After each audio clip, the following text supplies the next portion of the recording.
ਵਾਹਿਗੁਰੂ ਜੀ ਕਾ ਖਾਲਸਾ, ਵਾਹਿਗੁਰੂ ਜੀ ਕੀ ਫਤਿਹ। ਸੰਗਤ ਟੈਲੀਵਿਜ਼ਨ ਦੇਖ ਰਹੇ ਸਮੂਹ ਦਰਸ਼ਕਾਂ ਨੂੰ ਇੱਕ ਖਾਸ ਮੁਲਾਕਾਤ ਵਿੱਚ ਜੀ ਆਖਦੇ ਹਾਂ। ਅੱਜ ਦੀ ਖਾਸ ਮੁਲਾਕਾਤ ਸਾਡੇ ਨਾਲ ਸੱਤ ਸਮੁੰਦਰੋਂ ਦੂਰ ਪੰਜਾਂ ਦਰਿਆਵਾਂ ਦੀ ਧਰਤੀ, ਉਸ ਪਾਵਨ ਪਵਿੱਤਰ ਧਰਤੀ ਤੋਂ ਜਿੱਥੇ ਗੁਰੂ ਮਹਾਰਾਜ ਨੇ ਕਿਰਪਾ ਕੀਤੀ, ਬਖਸ਼ਿਸ਼ ਕੀਤੀ, ਉੱਥੋਂ ਅੱਜ ਸਾਡੇ ਨਾਲ ਰੂਬਰੂ ਹੋ ਰਹੇ ਹਨ ਬਾਬਾ ਸੁਖਵਿੰਦਰ ਸਿੰਘ ਜੀ। ਬਾਬਾ ਜੀ, ਵਾਹਿਗੁਰੂ ਜੀ ਕਾ ਖਾਲਸਾ, ਵਾਹਿਗੁਰੂ ਜੀ ਕੀ ਫਤਿਹ। ਵਾਹਿਗੁਰੂ ਜੀ ਕਾ ਖਾਲਸਾ, ਵਾਹਿਗੁਰੂ ਜੀ ਕੀ ਫਤਿਹ ਜੀ। ਆਪ ਜੀ ਦਾ ਬਹੁਤ ਬਹੁਤ ਧੰਨਵਾਦ। ਆਪ ਜੀ ਨੇ ਸਮਾਂ ਕੱਢਿਆ, ਅੱਜ ਸੰਗਤ ਟੈਲੀਵਿਜ਼ਨ ਦੇ ਦਰਸ਼ਕਾਂ ਨਾਲ ਆਪ ਜੀ ਰੂਬਰੂ ਹੋ ਰਹੇ ਹੋ। ਆਪ ਜੀ ਦਾ ਬਹੁਤ ਬਹੁਤ ਧੰਨਵਾਦ ਜੀ। ਥੈਂਕ ਯੂ ਬਾਬਾ ਜੀ, ਆਪਾਂ ਗੱਲਬਾਤ ਦਾ ਸਿਲਸਿਲਾ ਸ਼ੁਰੂ ਕਰਨ ਤੋਂ ਪਹਿਲਾਂ ਥੋੜਾ ਜਿਹਾ ਆਪਾਂ ਸਮੇਂ ਦੀਆਂ ਘੜੀਆਂ ਨੂੰ ਪਿਛੋਕੜ ਵੱਲ ਲੈ ਕੇ ਜਾਣਾ ਹੈ। ਆਪ ਜੀ ਥੋੜਾ ਜਿਹਾ ਸੰਗਤਾਂ ਨਾਲ ਸਾਂਝ ਪਾਓ, ਆਪ ਜੀ ਦੇ ਜੀਵਨ ਪਿਛੋਕੜ, ਕਿੱਥੋਂ ਜਨਮ ਹੋਇਆ, ਕਿਸ ਤਰ੍ਹਾਂ ਅਸੀਂ ਥੋੜਾ ਜਿਹਾ ਸੰਗਤਾਂ ਨੂੰ ਸਾਂਝ ਪਾਈਏ ਜੀ। ਹਾਂਜੀ, ਸੰਗਤ ਟੀਵੀ ਦੇ ਡਿਜੀਟਲ ਮਾਧਿਅਮ ਰਾਹੀਂ ਜੋ ਦਾਸ ਨੂੰ ਗੁਰੂ ਨਾਨਕ ਨਾਮ ਲੇਵਾ ਸੰਗਤਾਂ ਦੇ ਰੂਬਰੂ ਆਪ ਜੀ ਦਾ ਸਾਰਾ ਸਮੁੱਚਾ ਸਟਾਫ ਔਰ ਪੇਸ਼ ਕਰ ਰਹੇ ਹੋ। ਮੇਰੇ ਵੱਲੋਂ ਸਾਰੀਆਂ ਸੰਗਤਾਂ ਨੂੰ, ਆਪ ਜੀ ਨੂੰ ਤੇ ਸੰਗਤ ਟੀਵੀ ਦੇ ਸਾਰੇ ਕਰਮਚਾਰੀਆਂ ਨੂੰ ਵਾਹਿਗੁਰੂ ਜੀ ਕਾ ਖਾਲਸਾ, ਵਾਹਿਗੁਰੂ ਜੀ ਕੀ ਫਤਿਹ ਜੀ।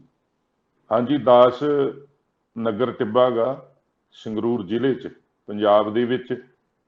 ਉੱਥੋਂ ਦਾ ਜੰਮਪਾਲਾ ਜੀ। ਕਿਉਂਕਿ ਦਾਸ ਦਾ ਜਨਮ ਜਿਹੜਾ ਉਹ 13 ਜਨਵਰੀ 1963 ਨੂੰ ਨਗਰ ਟਿੱਬੇ ਇੱਕ ਖਾਨਦਾਨੀ ਪਰਿਵਾਰ ਜੋ ਗੁਰੂ ਅਰਜਨ ਦੇਵ ਮਹਾਰਾਜ ਤੋਂ ਲੈ ਕੇ ਗੁਰਸਿੱਖੀ ਦੀ ਸੇਵਾ ਗੁਰੂ ਜੀ ਆਪ ਕਿਰਪਾ ਕਰਕੇ ਕਰਵਾ ਰਹੇ ਨੇ। ਕਿਉਂਕਿ ਕੋਈ ਸਮਾਂ ਸੀਗਾ ਜਦੋਂ ਗੁਰੂ ਅਰਜਨ ਦੇਵ ਪਾਤਸ਼ਾਹ ਵੇਲੇ ਭਾਈ ਸੱਤਾ ਤੇ ਭਾਈ ਬਲਵੰਡ ਕੀਰਤਨ ਨੂੰ ਜਵਾਬ ਦੇ ਗਏ ਸੀ। ਉਸ ਵੇਲੇ ਜਿਹੜਾ ਸਿੱਖਾਂ ਦੇ ਵਿੱਚ ਕੀਰਤਨ ਹੋਇਆ, ਉਹ ਸਾਡੇ ਵੱਡੇ ਬਜ਼ੁਰਗ ਸੀ, ਉਹਨਾਂ ਦੀ ਬੰਬੀਹੇ ਵਰਗੀ ਆਵਾਜ਼ ਸੀ, ਉਹਨੂੰ ਬਾਬਾ ਬੰਬੀਹਾ ਜੀ ਕਿਹਾ ਕਰਦੇ ਸਨ ਗੁਰੂ ਅਰਜਨ ਦੇਵ ਮਹਾਰਾਜ। ਉਹਨਾਂ ਤੋਂ ਲੈ ਕੇ ਸਾਡੀ ਜਿਹੜੀ ਅੰਸ਼ ਵੰਸ਼ ਹੈ ਜੀ, ਉਹ ਚੱਲੀ ਆ ਗਈ। ਉੱਥੋਂ ਪੜਾਅ ਦਰ ਪੜਾਅ ਜਿਹੜਾ ਗਾ ਉਹ ਸਾਡਾ ਅੱਗੇ ਦਾਸ ਦਾ ਜਿਹੜਾ ਜਨਮ ਹੈਗਾ, ਉਸ ਤੋਂ ਬਾਅਦ 1992 ਤੋਂ 63 ਤੋਂ ਬਾਅਦ 1992 ਤੋਂ ਮੈਨੂੰ ਇਹ ਗੁਰਸਿੱਖੀ ਦੀ ਸੇਵਾ ਗੁਰੂ ਨਾਨਕ ਦੀ ਕਿਰਪਾ ਦੇ ਨਾਲ ਮਿਲੀ ਹੈ ਜੀ। ਔਰ ਜਿਹੜਾ ਮੇਰਾ ਜਨਮ ਆ ਉਹ ਮੈਂ ਦੱਸ ਹੀ ਦਿੱਤਾ ਵੀ ਟਿੱਬੇ ਪਿੰਡ ਆ, ਤਹਿਸੀਲ ਧੂਰੀਆ, ਜ਼ਿਲ੍ਹਾ ਸੰਗਰੂਰ ਦੇ ਵਿੱਚ ਹੋਇਆ ਜੀ। ਆਪ ਜੀ ਜ਼ਿਕਰ ਕਰ ਰਹੇ ਸੀ ਵੱਡੇ ਵਡੇਰਿਆਂ ਦਾ, ਮਹਾਰਾਜ ਦੇ ਸਮੇਂ ਤੋਂ। ਥੋੜਾ ਜਿਹਾ ਉਸ ਵਿੱਚ ਸੰਗਤਾਂ ਨੂੰ ਥੋੜੀ ਸਾਂਝ ਪਾਓ ਕਿ ਕਿੱਥੇ ਸੀ, ਇਸੇ ਜਗ੍ਹਾ ਤੇ ਕਿ ਕਿੱਥੇ ਸੀ, ਥੋੜਾ ਜਿਹਾ ਸੰਗਤਾਂ ਨੂੰ ਵੀ ਪਤਾ ਲੱਗੇ। ਨਹੀਂ ਕਿ ਆਪਾਂ ਬੜੇ ਵਡਭਾਗੇ ਹਾਂ ਕਿ ਕਈ ਵਾਰੀ ਵਿਰਸੇ ਵਿੱਚ ਆਪਾਂ ਨੂੰ ਉਹ ਚੀਜ਼ਾਂ ਮਿਲਦੀਆਂ ਹਨ। ਖਾਸ ਕਰ ਆਪ ਜੀ ਤਾਂ ਜਿੱਥੇ ਗੁਰੂ ਮਹਾਰਾਜ ਨੇ ਇੰਨੀ ਕਿਰਪਾ ਕੀਤੀ ਹੋਵੇਗੀ ਵੱਡੇ ਵਡੇਰਿਆਂ ਤੇ, ਹੈ ਜੀ, ਉਹਦੀ ਥੋੜੀ ਜਿਹੀ ਸਾਂਝ ਆਪ ਦੀ ਸੰਗਤ ਨਾਲ ਜ਼ਰੂਰ ਪਾਓ ਜੀ।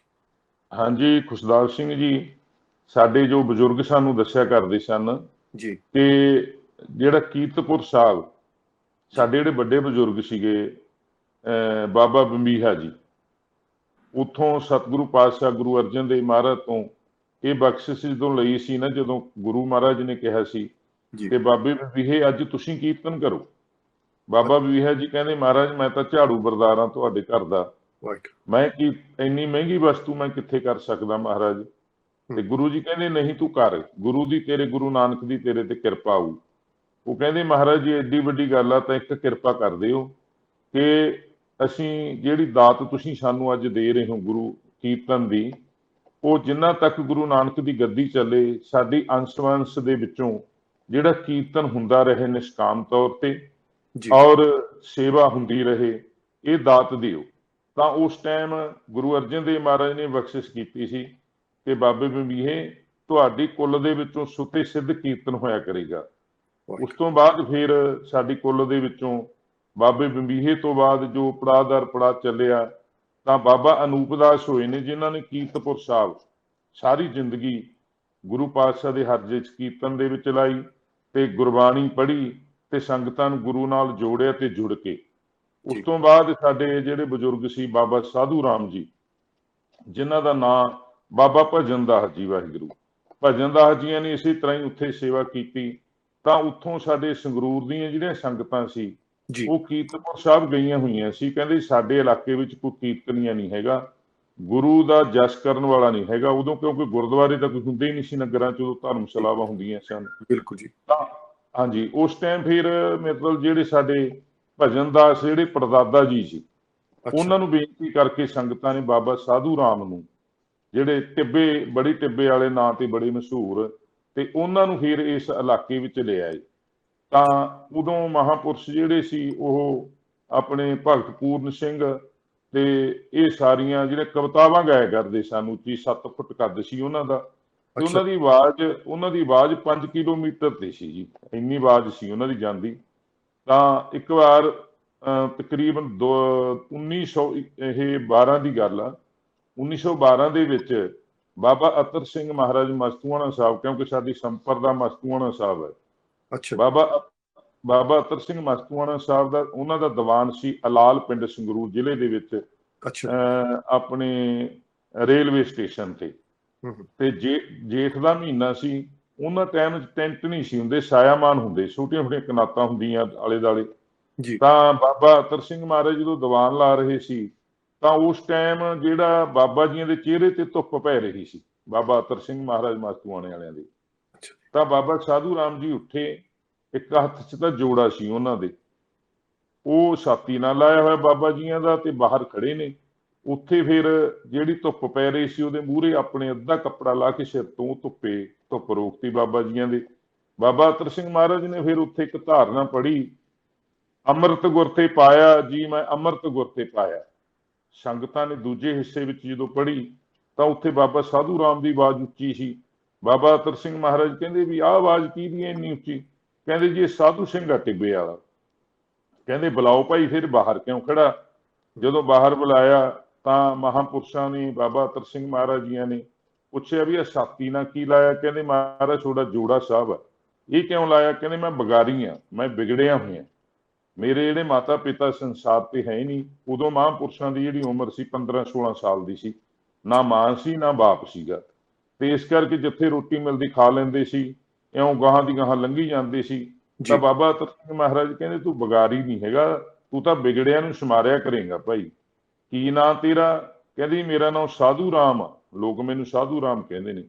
ਕਹਿੰਦੇ ਵਾਹ ਭਾਈ ਸੇਵਾ ਕੋ ਦੋਏ ਭਲੇ, ਇੱਕ ਸੰਤ ਇੱਕ ਰਾਮ, ਰਾਮ ਜੋ ਦਾਤਾ ਮੁਕਤ ਕੋ ਸੰਤ ਜਪਾਵੇ ਨਾਮ।